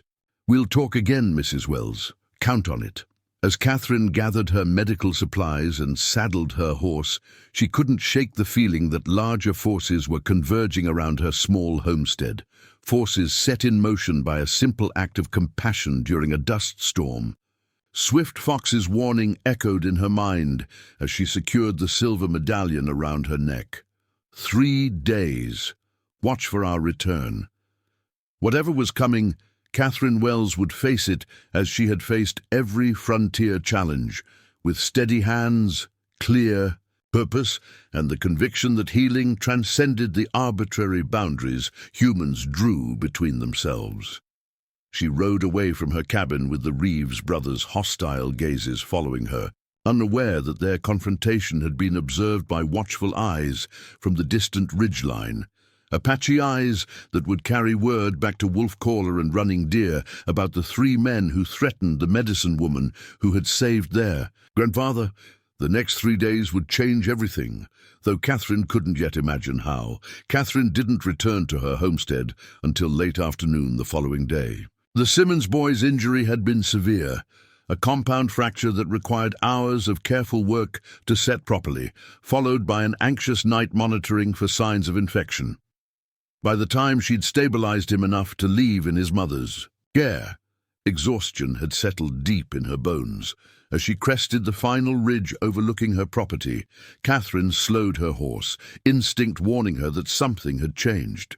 The cabin appeared undisturbed, her garden and small corral exactly as she'd left them, yet something felt wrong. She dismounted cautiously, leading her horse the final stretch rather than riding in openly. Years on the frontier had taught her to trust such instincts. They'd saved her life more than once during Apache raids in the early days, before the uneasy peace had settled over this part of the territory. The cabin door stood slightly ajar, a detail that confirmed her suspicions. Catherine never left it open, not even in the hottest weather. Someone had been inside. Perhaps it still was. She secured her horse behind the woodpile, out of sight from the cabin, and retrieved the small derringer from her medical bag. The weight of it felt alien in her hand. She'd taken an oath to heal, not harm, but frontier. Reality sometimes required compromises with idealism. The silver medallion running deer had given her rested cool against her skin beneath her collar. For protection, he'd said. Catherine wasn't superstitious, but she found herself touching it briefly before approaching the cabin. She circled around back, peering through windows before making her move. The interior looked undisturbed. Beds still made, medical supplies still organized on their shelves, but the faint scuff marks on her otherwise clean floor told their own story. Someone had searched the place, and with some care. Catherine entered cautiously, derringer ready, senses alert for any sound. The cabin remained silent. Whoever had been here was gone, at least for now. A methodical inspection revealed what they'd been after. Her small lockbox had been forced open, papers scattered on her desk. Most were medical records, but among them had been Swift Fox's travel documents, which she'd kept as reference. Those were missing. More concerning was the discovery in her pantry. The root cellar door had been left open, revealing the hiding place where Swift Fox had concealed himself during the Reeves brothers' first visit. Catherine felt a chill that had nothing to do with the cellar's cool air. Someone had been thorough in their search, looking not just for documents, but for evidence of her harboring Apache visitors. The Reeves brothers were the obvious suspects, but the careful, methodical nature of the search suggested something more official. Military, perhaps, or territorial authorities investigating rumors about a frontier doctor sympathizing with hostiles. Catherine closed up the cellar and began restoring order to her papers. As she worked, she noticed something she'd missed initially. A small piece of red cloth tucked beneath her pillow. Unfolding it revealed a crude drawing, a cabin with flames rising from its roof. The threat couldn't have been clearer. Someone wanted her gone, or worse. She sat heavily on her bed, the derringer still clutched in one hand, the threatening drawing in the other. In the span of 3 days, her carefully constructed life had unraveled completely. All because she'd chosen to help a wounded man during a storm. No, she corrected herself. Not because of that choice itself, but because of what that choice represented. A refusal to let arbitrary boundaries of race and politics dictate her professional ethics. A stubborn insistence on seeing humanity where others saw only enemies. Catherine tucked the cloth drawing into her pocket and finished tidying her scattered papers. Whoever had left this warning wanted her frightened, intimidated into leaving or renouncing her treatment of Swift Fox. They'd underestimated her. Night fell quickly, as it often did in the territory. Catherine secured her doors and windows, keeping her rifle close as she prepared a simple meal. Sleep would be difficult, but she needed rest. The Simmons boy required checking tomorrow, and her own defenses needed strengthening if trouble was brewing. As she sat in the near darkness, illuminated only by the small stove fire, Catherine found herself returning to Swift Fox's parting words. 3 days. Watch for our return. 1 day had already passed, eventful though it had been. What would the remaining 2 bring? The night passed without incident, though Catherine slept lightly, waking at every coyote call and wind gust. Dawn brought no answers, only a continuation of the waiting. She tended her garden, checked her supplies, and rode out to examine the Simmons boy, finding him feverish but stable. When she returned in the afternoon, 2 unexpected visitors awaited. Lieutenant Harmon and a civilian she didn't recognize, both on horseback near her corral. "Mrs. Wells," Harmon greeted her, his expression more grave than usual. "This is Marshal Davis from the Territorial Authority. He has some questions for you." Catherine dismounted, appraising the marshal, a hard-looking man with a badge on his vest and evaluating eyes that missed nothing. "Questions about what, specifically?" "Your recent Apache visitor," Davis replied, his voice carrying the flat certainty of a man accustomed to authority, "and certain allegations that have been made regarding your sympathies." Catherine maintained her composure with effort. "I treated an injured elderly man who happened to be Apache as I would treat anyone requiring medical attention. So I've heard," Davis acknowledged, dismounting and handing his reins to Harmon. "Mind if we continue this inside?" It wasn't really a request.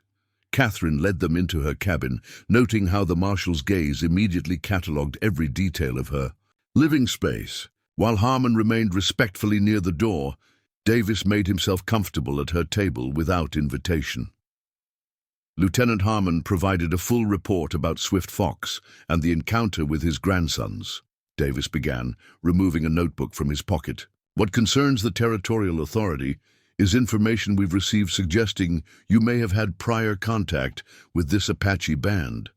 Catherine's surprise must have shown. Prior contact? Absolutely not. I'd never met Swift Fox before he appeared at my door during the storm.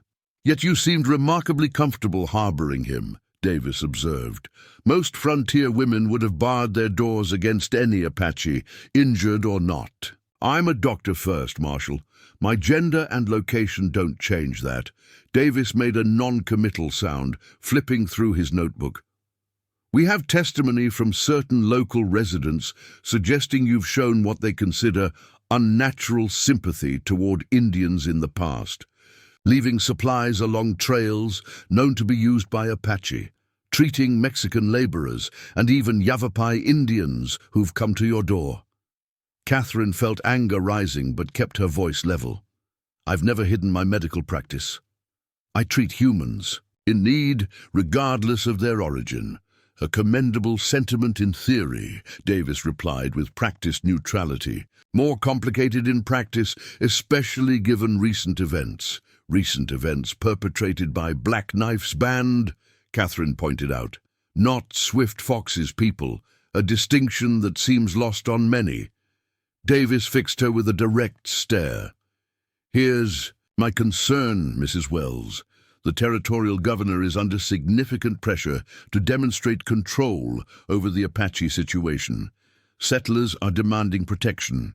The army is stretched thin. Into this volatile situation, we have reports of a Boston-educated woman doctor providing aid and comfort to the very people many settlers consider enemies." "Medical treatment isn't aid and comfort to enemies," Catherine countered. "It's a professional obligation." "Perhaps in Boston," Davis said dismissively. "Out here, loyalties are simpler. You're either with your own kind or against them." Lieutenant Harmon shifted uncomfortably by the door, but remained silent. Catherine realized she would find no support from that quarter, military duty overriding whatever personal respect he might hold for her. "Is there an actual legal charge being considered, Marshal?" she asked directly. "Or is this merely an attempt to intimidate me into abandoning my medical ethics?" Davis smiled thinly, closing his notebook. "No charges at present. Consider this a friendly warning. The territory is changing, Mrs. Wells. The days when isolated homesteaders could make their own rules are ending. Territorial authority is being established, and with it comes certain expectations of community loyalty." "I'm loyal to my oath as a doctor," Catherine replied firmly. "If that conflicts with your definition of community loyalty, so be it." The marshal stood, adjusting his hat. "Lieutenant Harmon tells me Swift Fox claimed his people would return in 3 days. Today marks day 2 by my count." His eyes locked with hers.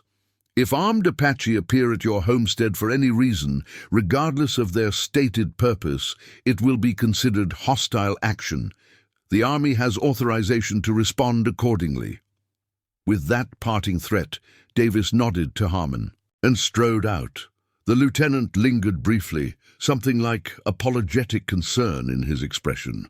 "Mrs. Wells," he began awkwardly, "Colonel Fletcher has posted men on the ridges overlooking the main approaches. They have orders to fire on any Apache approaching settlements, including your homestead." "Even if they come under white flag?" Catherine asked, remembering Wolf Caller's peaceful approach. "Even then," Harmon confirmed grimly.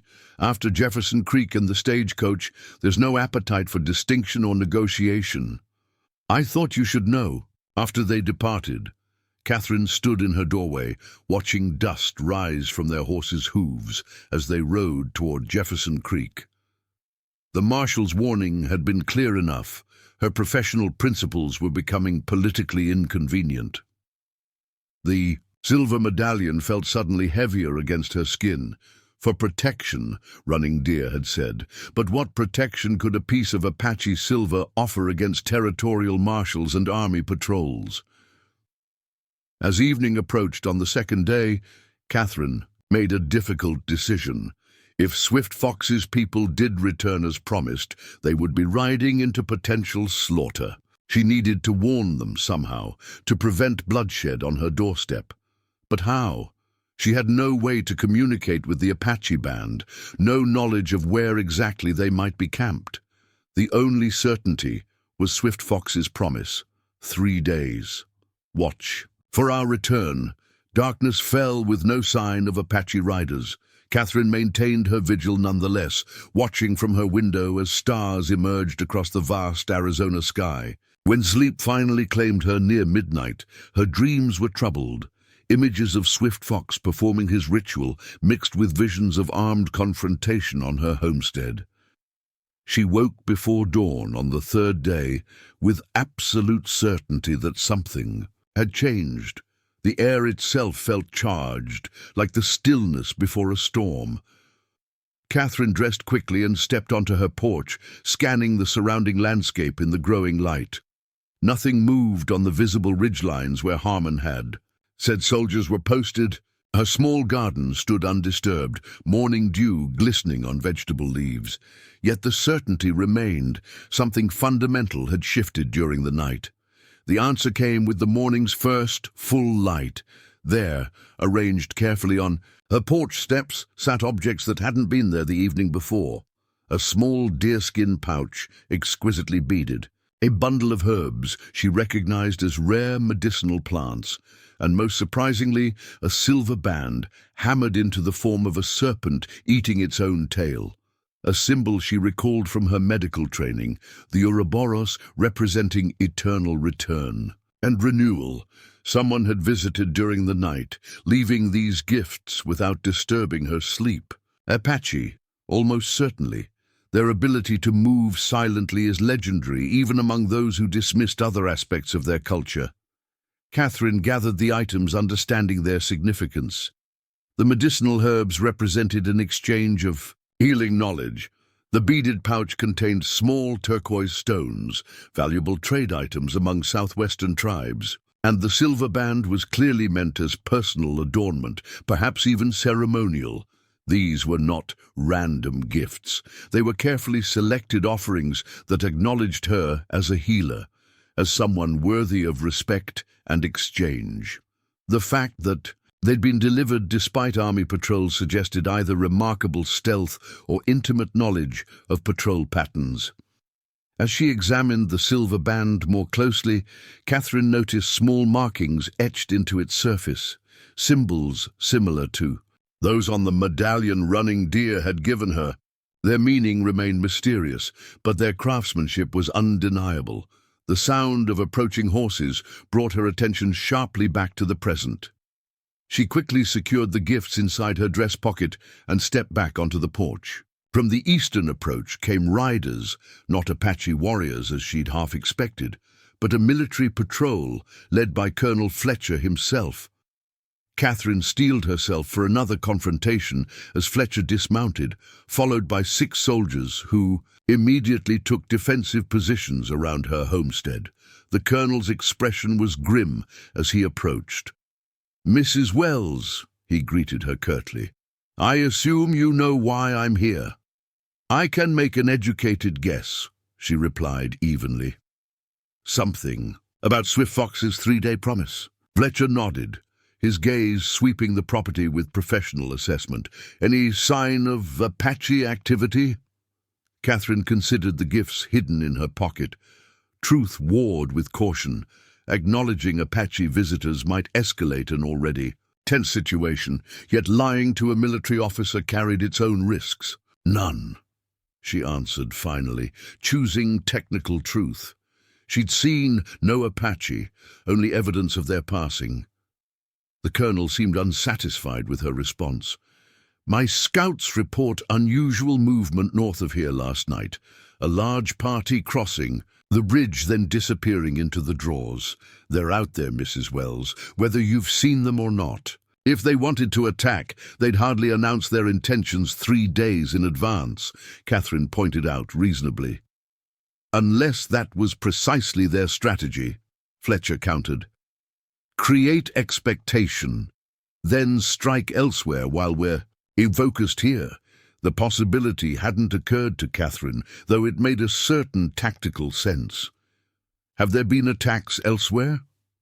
"Not yet," Fletcher admitted. "But the day is young." He gestured to his men, who began establishing a defensive perimeter around her cabin, clearly settling in for the day. Catherine watched with growing concern. If Swift Fox's people did appear as promised, they'd encounter a military force primed for confrontation. "Colonel," she began cautiously, "if Apache do approach under white flag, surely military protocol—" "Protocol be damned," Fletcher interrupted harshly. 4 families at Jefferson Creek, 2 passengers on the stagecoach, a rancher and his son, were found yesterday with arrows in their backs. The time for parley is over." Catherine absorbed this new information with dismay. More killings, more fuel added to the cycle of violence and retribution. "Black Knife's work?" she asked quietly. "Does it matter?" Fletcher's expression hardened further. "To the dead, one Apache band is much like another." "It matters to those seeking peace," Catherine insisted. "Swift Fox provided information to help capture Black Knife. His grandsons confirmed that information. They're working against the hostiles, not with them." Fletcher studied her with something between pity and contempt. "You've been thoroughly taken in, haven't you? The wise old medicine man, the honorable grandsons, all helping the nice white doctor while their warriors prepare another massacre. That's—" "Mrs. Wells," he cut her off again. "I'm not here to debate Apache politics with you. I'm here to protect American citizens from hostile Indians. You do well to remember which category you belong in." The conversation was interrupted by a soldier calling from the ridgeline. "Colonel, riders approaching from the north." Fletcher immediately moved to verify, field glasses raised toward the indicated direction. Catherine followed, heart pounding, with conflicting emotions. Hope that Swift Fox had kept his promise. Fear of what might happen when he encountered Fletcher's troops. Through a gap in the trees, she could make out movement. Riders approaching steadily, though still too distant to count or identify clearly. Fletcher's posture stiffened as he continued. "His assessment, at least 30 riders," he reported grimly. "More behind them, moving in formation." He turned to his sergeant.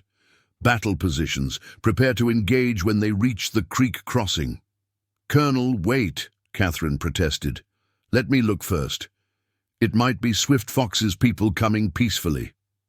Fletcher hesitated, then handed her the field glasses with obvious reluctance.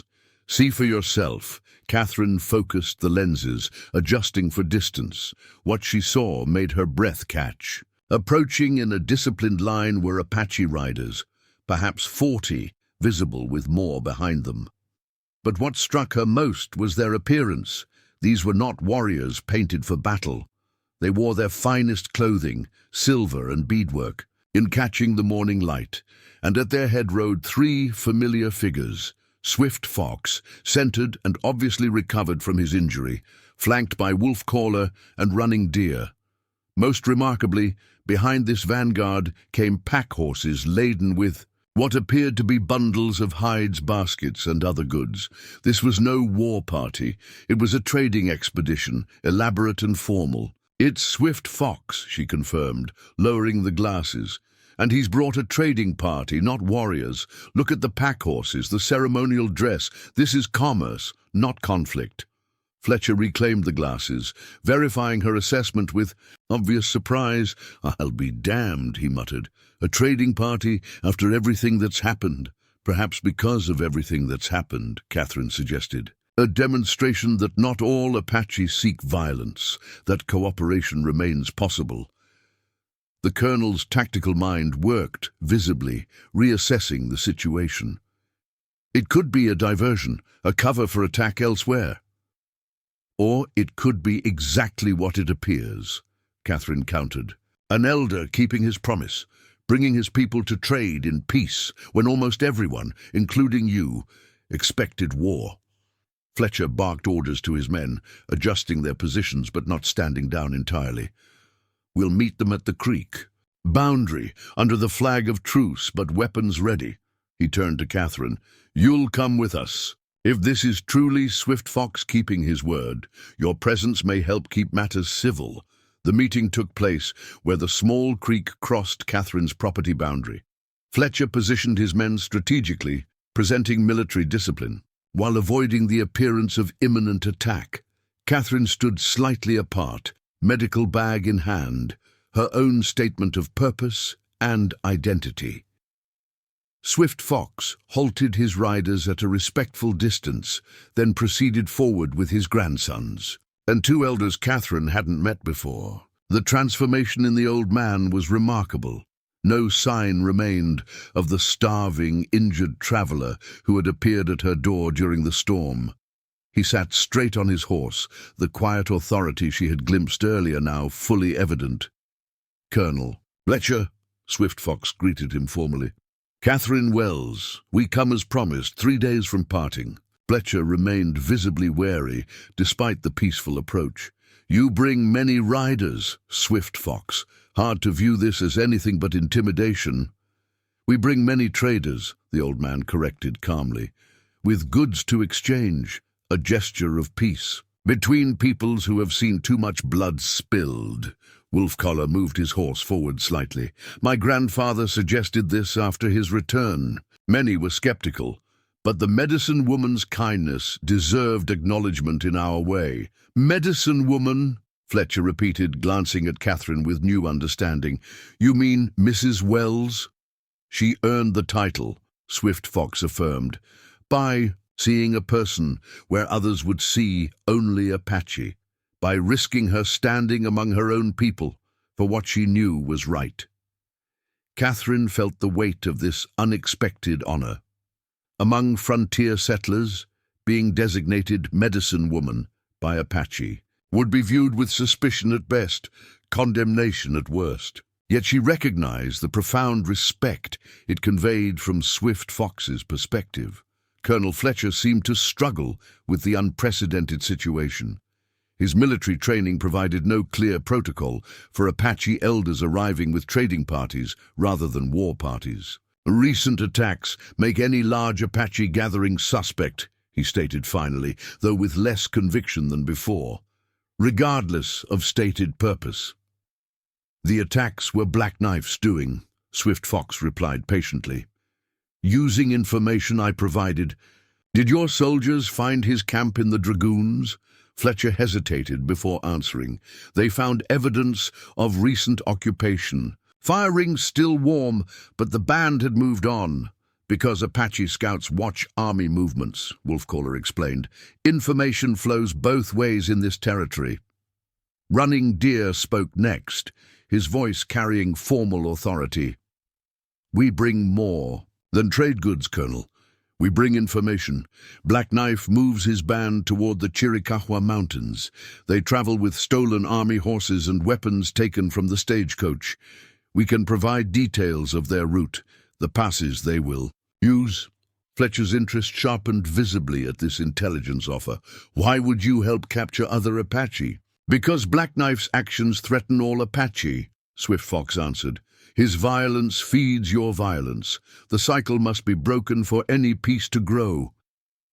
Catherine watched as the colonel processed this, the military pragmatist weighing tactical advantage against ingrained suspicion. Finally, he nodded. I'll hear your information, he decided, but the trading will need territorial approval. I don't have authority to permit unregulated commerce with non-reservation Indians. Swift Fox seemed to have anticipated this response. We bring gifts for Catherine Wells that require no approval. Trading with others can wait for proper permissions. He gestured, and from the main party, 2 riders approached, leading a magnificent Pinto mare, sleek, muscular, and adorned with a finely crafted bridle inlaid with silver conchos. Behind them came another Apache, leading a pack horse laden with bulging saddlebags. Catherine stared in astonishment as Wolfcaller dismounted to hold the mare's reins. For the medicine woman, he announced formally, a horse worthy of one who rides between worlds, and medicines from our healers to complement your own, gathered from places your people rarely travel. Running Deer added, the silver is from our finest craftsmen, not payment for your kindness, for kindness cannot be purchased, but acknowledgement of respect between healers. Catherine looked to Colonel Fletcher, uncertain how to respond to such elaborate gifts. The mare alone represented significant value on the frontier, where good horses often meant the difference between life and death. The colonel's expression had shifted from suspicion to something more complex, a reluctant reassessment of assumptions, made concrete in the form of valuable gifts freely offered. It would be an insult to refuse, Mrs. Wells, he said finally, though I'll need to document this exchange in my report. Catherine stepped forward, running a gentle hand along the mare's neck. The animal nickered softly, apparently already comfortable, with human touch. She's beautiful, Catherine said sincerely, but I can't accept such valuable gifts simply for doing what any doctor would do. Swift Fox's weathered face creased in what might have been amusement. Not any doctor would have opened their door to an Apache during a storm. Not any doctor would have defended that choice against soldiers and settlers alike. He gestured to the waiting gifts. These come not just from me, but from my people. A bond has been created, Catherine Wells.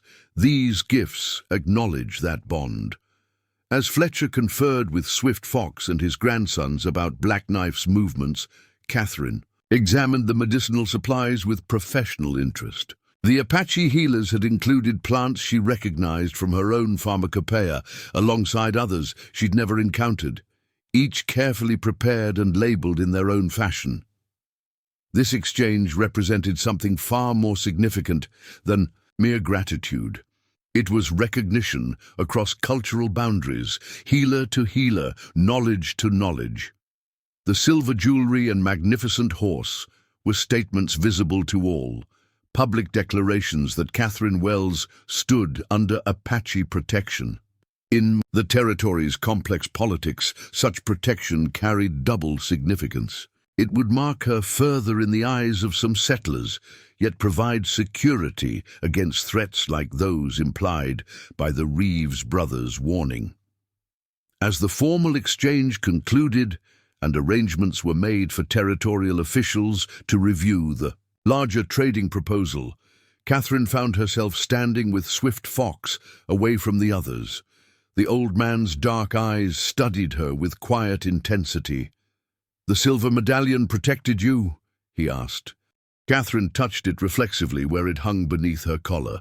"No one has attacked me, if that's what you mean." "It means more than simple protection from physical harm," Swift Fox explained. "It connects you to our ways, our seeing. The gifts left in the night, you found them." "Yes," she admitted, no longer surprised by his knowledge of things she'd told no one. "They're beautiful. But how did your people get past the army patrols?" Swift Fox smiled slightly. "Some paths remain, known only to those who have walked this land for generations. His expression grew more serious. The silver band is especially significant. Among my people, only those recognized as medicine people wear such symbols. Catherine felt the weight of this designation. I'm not sure I've earned such recognition. I'm just a doctor trying to honor my oath. Such oaths matter, Swift Fox affirmed. They bind us to purposes greater than ourselves. He gestured toward the magnificent horse. The mare's name translates to one who crosses boundaries. She is especially suited to you, Catherine Wells. The symbolism wasn't lost on her. In treating Swift Fox, in standing her ground against threats and suspicion, she had indeed crossed boundaries few frontier settlers dared approach. What happens now? She asked, watching as Fletcher organized his men to escort the Apache trading party toward Jefferson Creek, where territorial officials could be summoned. Now, the difficult work begins, Swift Fox replied. Building trust requires more than single acts of kindness or courage. It requires sustained effort against the currents of history and hatred. He touched her arm briefly. But seeds have been planted here. Whether they grow depends on many factors, but they have been planted nonetheless. As Swift Fox rejoined, his grandsons and the unusual procession prepared to depart, Catherine stood beside her new mare, the silver gift secured in her medical bag, aware that her life had been irrevocably transformed. The territorial marshal had warned her about choosing sides, about community expectations and loyalty. What neither he nor the Reeves brothers had understood was that Catherine hadn't chosen sides in the traditional sense. She'd chosen healing over harm, compassion over fear, and in doing so, she'd become something new on the frontier, not quite a settler, not quite accepted by the Apache, but something in between. A medicine woman who crossed boundaries, the magnificent Pinto mare, nickered softly, as if in agreement with her unspoken thoughts. Together they watched as Swift Fox led his people toward what might become a new chapter in the territory's troubled history, or might simply become another footnote in its long chronicle of misunderstanding and conflict. Either way, Catherine Wells would continue doing what she had always done, healing whoever came to her door, regardless of origin or allegiance. The only difference was that now, with a silver medallion around her neck and a spectacular mare at her side, those who might wish her harm would think twice before acting on their threats. As Colonel Fletcher had observed with grudging respect, she had earned recognition from the Apache on their own terms. In a territory where such recognition often meant the difference between life and death, Catherine had secured something many would consider impossible: the respect of both worlds. However tentative and fragile that respect might prove, 2 months had transformed Catherine's modest homestead. The small garden had expanded considerably, now featuring both familiar vegetables and medicinal plants gathered from Apache trading expeditions. The crude lean-to beside her cabin had been replaced with a proper stable to house her magnificent Pinto mare, now named Boundary, in acknowledgement of Swift Fox's explanation, and the 2 pack horses she'd acquired for transporting medical supplies to outlying settlements. Most significantly, the cabin itself had gained an addition, a covered workspace where patients could be examined before entering her home. Above its entrance hung a simple wooden sign, Catherine Wells, physician, with the same words repeated in Apache symbols beneath, the translation provided by Running Deer during his last visit. This morning found Catherine grinding herbs in a stone mortar, a gift from the Apache medicine woman who had begun sharing knowledge with her. The mixture of traditional frontier medicine and Apache healing practices had proven remarkably effective, particularly for infections and fever reduction. She'd started documenting these combinations in a leather-bound journal, creating a pharmacopoeia, uniquely suited to territorial conditions. The sound of approaching horses drew her attention. Catherine moved to the door, recognition bringing a smile to her face as she spotted familiar riders. Lieutenant Harmon, accompanied by a young Apache man she knew as Eagle's Voice, one of Running Deer's cousins. The unlikely pairing still struck her as remarkable, though such sights had become less unusual in recent weeks. "Morning, Mrs. Wells," Harmon called, dismounting with the ease of a career cavalryman. "Brought you a patient. Private from Fort Whipple, with a persistent fever the post surgeon can't seem to address." Catherine nodded, noting the soldier slumped in his saddle behind Harmon, face flushed with obvious illness. "Bring him in. I'll examine him immediately." As Harmon helped the sick man dismount, Eagle's voice approached with the formal dignity that characterized many of Swift Fox's people. "Medicine woman," he greeted her respectfully in accented English. "My grandfather sends word that black knives warriors have been seen near Canyon Creek. He suggests caution for those traveling the eastern trails." "Thank you for the warning," Catherine replied. "I'll spread word to the settlements." She gestured toward her garden. "I've been growing the fever weed your healers recommended. Would you like to take some back to your people?" The young Apache nodded, pleased. "Our medicine woman will be grateful. The summer storms washed away much of our usual gathering grounds." This exchange of information and medicines had become routine, a small but significant bridge between communities, historically divided by fear and misunderstanding. While territorial officials conducted formal negotiations with Swift Fox's band regarding trade and hunting rights, these person-to-person connections created a foundation of practical cooperation. Catherine turned her attention to the feverish soldier, guiding him to her examination area. "How long has he been ill?" she asked Harmon as she began her assessment.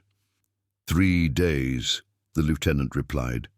"Started with chills, then the fever set in. Post-surgeon tried quinine and bloodletting. Without improvement." Catherine suppressed her opinion of bloodletting, a practice she'd abandoned years ago after seeing its dubious results. Instead, she checked the soldier's pulse, examined his eyes and throat, and felt the glands at his neck. "No signs of malaria," she observed. "More likely typhoid or mountain fever." She selected several bottles from her expanded medicine shelf, including tinctures made from Apache herbal combinations. "He needs complete rest, plenty of clean water, and these medicines administered every 4 hours. Harmon watched her work with evident respect. "Colonel Fletcher suggested bringing him to you directly, said you've had better results with these frontier fevers than the post-surgeons." The acknowledgement from Fletcher, previously among her most skeptical critics, reflected the gradual shift in her standing. Catherine had proven herself not by argument, but by consistent results, treating soldiers and settlers with the same dedication she showed to Mexican laborers or Apache visitors. "How are things at the fort?" she asked, preparing a first dose of medicine for the soldier. Harmon's expression suggested complex developments.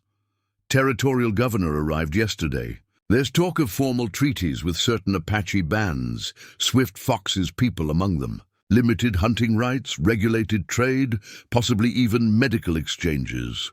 Medical exchanges. Catherine's interest sharpened. "Your influence," Harmon explained. "Fletcher reported on your combined approach, Western medicine supplemented with Apache treatments. The Army Medical Corps is cautiously interested, especially given your documented success rates." As they discussed these developments, Eagle's voice returned with the fever weed, carefully wrapped in damp cloth for transportation. Catherine provided additional medicines for the soldier, with clear instructions for their administration. "Lieutenant," she said, as they prepared to leave, "would you inform Colonel Fletcher that I'm willing to document my treatment methods formally if the Medical Corps is genuinely interested, but only with proper acknowledgement of Apache contributions. I won't have their knowledge exploited without recognition." Harmon nodded, understanding the principle at stake. "I'll convey your terms exactly. For what it's worth, Fletcher anticipated your position, said you'd stand your ground as always." After they departed, Harmon and the sick soldier toward Fort Whipple, Eagle's voice toward his people's current hunting grounds, Catherine returned to her herb grinding with renewed purpose. The possibility of formal medical exchange represented something she'd barely dared hope for: institutional recognition that healing traditions from both cultures had value. The silver medallion running deer had given her months ago remained around her neck, now joined by the intricate silver band that marked her as a recognized healer among the Apache. She wore both openly, no longer concerned about territorial gossip or settler disapproval. Her results spoke for themselves, drawing patients from settlements throughout the region, including some who had once condemned her Apache sympathies. As midday approached, Catherine had just finished preparing medicines when she spotted 3 riders approaching from the direction of Jefferson Creek. Recognition brought a grimace to her face. The Reeves brothers, still a persistent threat, despite changed circumstances. In the months since Swift Fox's trading party had changed territorial dynamics, the brothers had maintained their hostility, though they'd been forced to express it more cautiously. Word had spread quickly about Catherine's new status. The frontier doctor who had earned Apache protection, whose homestead was now regularly visited by both military officials and tribal representatives. She met them at the edge of her property, hand resting casually near the revolver she now wore openly on her hip, a gift from Lieutenant Harmon after the threatening cloth drawing had been found in her cabin. "Mrs. Wells," Jeremiah called, his false cordiality even thinner than usual. "Heard you're treating soldiers now with Indian hocus-pocus." "I treat patients with whatever works, Mr. Reeves," Catherine replied evenly. "State your business." Ezekiel spat into the dust. "Our business is warning decent folk about what's happening.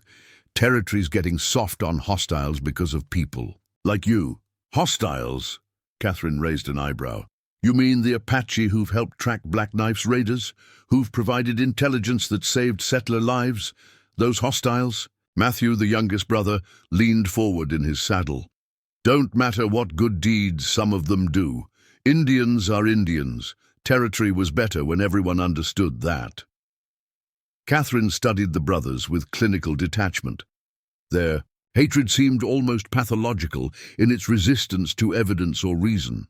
Even as tentative cooperation between Swift Fox's band and territorial authorities had reduced attacks on settlements, the Reeves brothers remained fixated on their narrative of universal Apache treachery.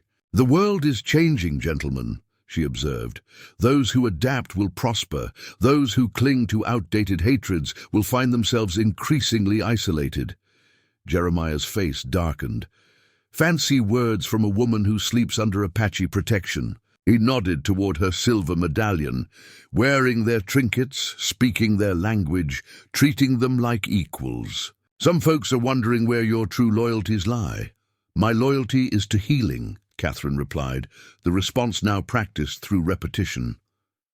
"To reducing suffering, regardless of who experiences it."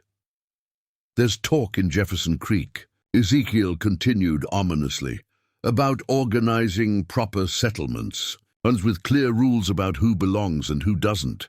The implied threat wasn't subtle. Despite changing territorial policies, many settlers remained hostile to any accommodation with native peoples. Communities were forming around these hardline positions, potentially creating new flashpoints for conflict. "Is that why you're here?" Catherine asked directly. "To deliver another threat?" Jeremiah straightened in his saddle, dropping any pretense of civility. "Consider it friendly advice. Things are coming to a head, Mrs. Wells. Governor can sign whatever treaties he wants, but real Americans know Indians only understand strength. When the time comes, folks will remember who stood with civilization and who stood with savages." As if in response to his words, dust rose on the northern horizon, riders approaching at a steady pace. Even at this distance, Catherine recognized the disciplined formation of an Apache party. The Reeves brothers spotted it too, hands moving instinctively toward their weapons. "Expecting company?" Jeremiah asked, suspicion hardening his voice. "I don't track Apache movements," Catherine replied calmly. though she suspected this might be Wolf Caller's scheduled visit to exchange medical information. But whoever they are, they're welcome at my homestead, unlike those who bring threats and intimidation. The approaching riders resolved into clear view, 6 Apache warriors in formal attire led by Wolf Caller himself. They rode with the confidence of men who knew their rights and boundaries under recent territorial agreements. "Time for you gentlemen to leave," Catherine told the Reeves brothers firmly. "I have legitimate business to conduct." Jeremiah's expression suggested he might argue, but even their bravado had limits when confronted with armed Apache approaching under official sanction. The brothers retreated with obvious reluctance, casting dark glances toward the incoming riders. "This isn't over," Jeremiah called back as they departed. "Not by a long shot." Catherine watched them go with troubled thoughts. The Reeves brothers represented a persistent undercurrent of resistance to the fragile progress being established. Their threats carried weight beyond mere words. They embodied an ideology that had deep roots throughout the territory. Wolf Caller arrived shortly, after the brothers disappeared from view, dismounting with the fluid grace that characterized his movements. Though formally dressed for official business, he carried his rifle prominently, a reminder that peace remained conditional. "The Reeves brothers," he observed, having clearly recognized the departing riders. "They continue to threaten the medicine." "Woman," Catherine nodded, welcoming him with the traditional Apache gesture Swift Fox had taught her. "Some men can't accept change, even when it benefits everyone." Wolf Caller's expression remained serious. "My grandfather sends warning. Black Knife's warriors have joined with others who reject the new agreements. They speak against peace, against cooperation with white authorities. The Reeves brothers do the same among your people." The parallel wasn't lost on Catherine.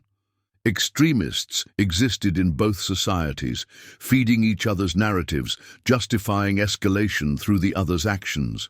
"Do you think they're coordinating?" she asked, the possibility troubling.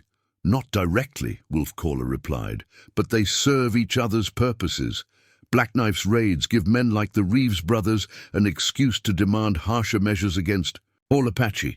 The Reeves brothers' threats convince some young warriors that peace is impossible." Catherine led him toward her cabin, where she had prepared coffee in anticipation of visitors.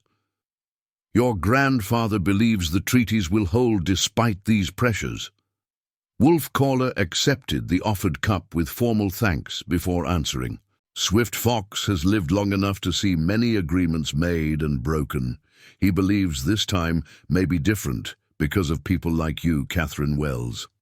"Me?" She looked up in surprise.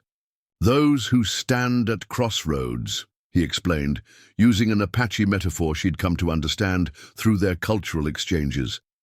"People who can walk in multiple worlds, who create connections where others see only barriers." Wolf Caller reached into his possessions and produced a carefully wrapped package. "My grandfather sends this for your medical records. The symbols and preparation methods for 50 healing plants, translated into your language by running deer." Catherine accepted the gift with profound appreciation, recognizing its significance. Swift Fox was entrusting generations of medicinal knowledge to her safekeeping, knowledge traditionally guarded closely within Apache culture. "This is an extraordinary honor," she said, examining the meticulously prepared documents. "Please convey my deepest gratitude to your grandfather. He says knowledge kept isolated withers," Wolf Caller replied, "like people kept apart. The future requires new growth, new combinations." As they discussed exchanging medical practices, Catherine, sharing her documentation of treatment results, while Wolf Caller provided insights into traditional healing ceremonies that complemented the physical medicines. She reflected on how dramatically her life had transformed in the months since a wounded Apache elder had appeared at her door during a dust storm. What had begun as a simple act of medical duty had expanded into something far more significant. A small but important bridge between communities with centuries of mistrust between them. Her homestead had become a neutral territory where different healing traditions could be shared, where soldiers and Apache could meet without immediate hostility, where the rigid boundaries of frontier society became permeable. After Wolf Caller departed with medicines and documented treatments to share with his people's healers, Catherine stood in her doorway, watching the horizon. The territory stretched vast and unforgiving in all directions, its red rock formations and sagebrush plains, indifferent to human conflicts, played across their ancient surfaces. The future remained uncertain. Black Knife's raiders continued to strike settlements, undermining fragile progress toward peace.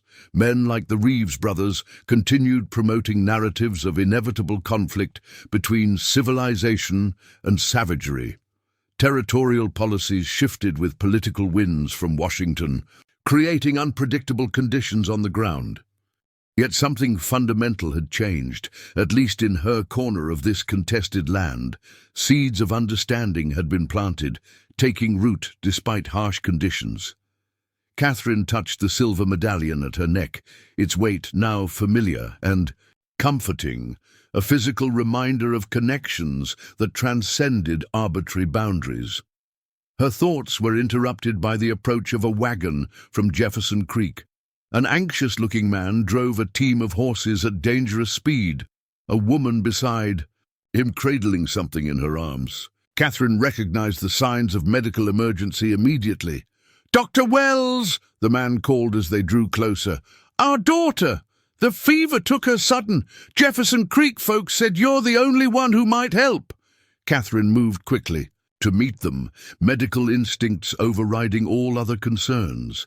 The child in the woman's arms couldn't have been more than 4 years old, her small face flushed with dangerous fever, breathing shallow and rapid. "Bring her inside," Catherine directed, already mentally cataloguing potential treatments, including the Apache fever remedies that had proven so effective. When did the symptoms begin? As the couple hurriedly explained their daughter's condition, Catherine prepared her examination area. The fear in their eyes transcended all other considerations: political sympathies, cultural prejudices, territorial disputes. In this moment, they were simply parents desperate to save their child. "I'll do everything possible," Catherine assured them, accepting the precious burden into her arms. The child's fever burned against her skin as she carried her to the examination table. Looking down at the sick girl, Catherine Wells understood with perfect clarity what Swift Fox had been trying to tell her all along. Healing wasn't just about medicine. It was about seeing beyond imposed categories to the shared humanity beneath. Each life treated, each suffering eased, created the possibility for connection where division had prevailed. She turned to her expanded medicine shelf, selecting both traditional remedies and Apache treatments, combining them with the confidence born from documented results rather than rigid adherence to either tradition. "Your daughter is in good hands," she told the worried parents. "We have options that weren't available even months ago."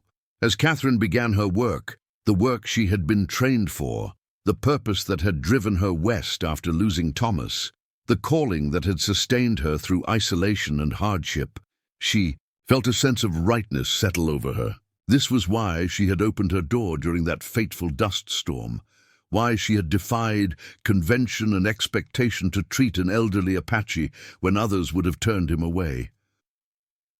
Outside her window, the magnificent pinto mare grazed peacefully. In the corral Swift Fox's people had helped construct. On her shelves, medicine bottles contained healing knowledge from multiple traditions, their value proven through practical application rather than cultural origin. Around her neck, silver from Apache craftsmen signified respect and protection that crossed boundaries others considered impermeable. Catherine Wells, frontier doctor turned medicine woman, continued the patient, determined work of healing, not just bodies, but the deeper wounds that divided peoples and lands. Each treated patient, each exchanged medicine, each moment of connection created possibility where only conflict had existed before. And somewhere to the north, in a camp where Apache elders discussed the uncertain future facing their people, Swift Fox, who speaks with thunder, told again the story of a frontier doctor who had chosen compassion over fear, healing over division, possibility over resignation. The story spread, changing slightly with each telling but maintaining its essential truth, that sometimes the most revolutionary act is simply seeing the humanity in those we've been taught to fear. In her cabin-turned clinic, Catherine prepared medicine for the feverish child, her movements sure and her purpose clear. The silver medallion caught the afternoon light as she worked, a glinting reminder that boundaries exist primarily in the human mind, and that those with courage enough can always find ways to cross them. Outside, the Arizona Territory continued, its tumultuous evolution, shaped by forces both destructive and creative. Treaties would be made and broken, violence would flare and subside, political winds would shift direction with predictable unpredictability. But in this small corner of the vast landscape, something new had taken root. Something that began with an injured traveler, a dust storm, and a door opened when convention demanded it remain closed.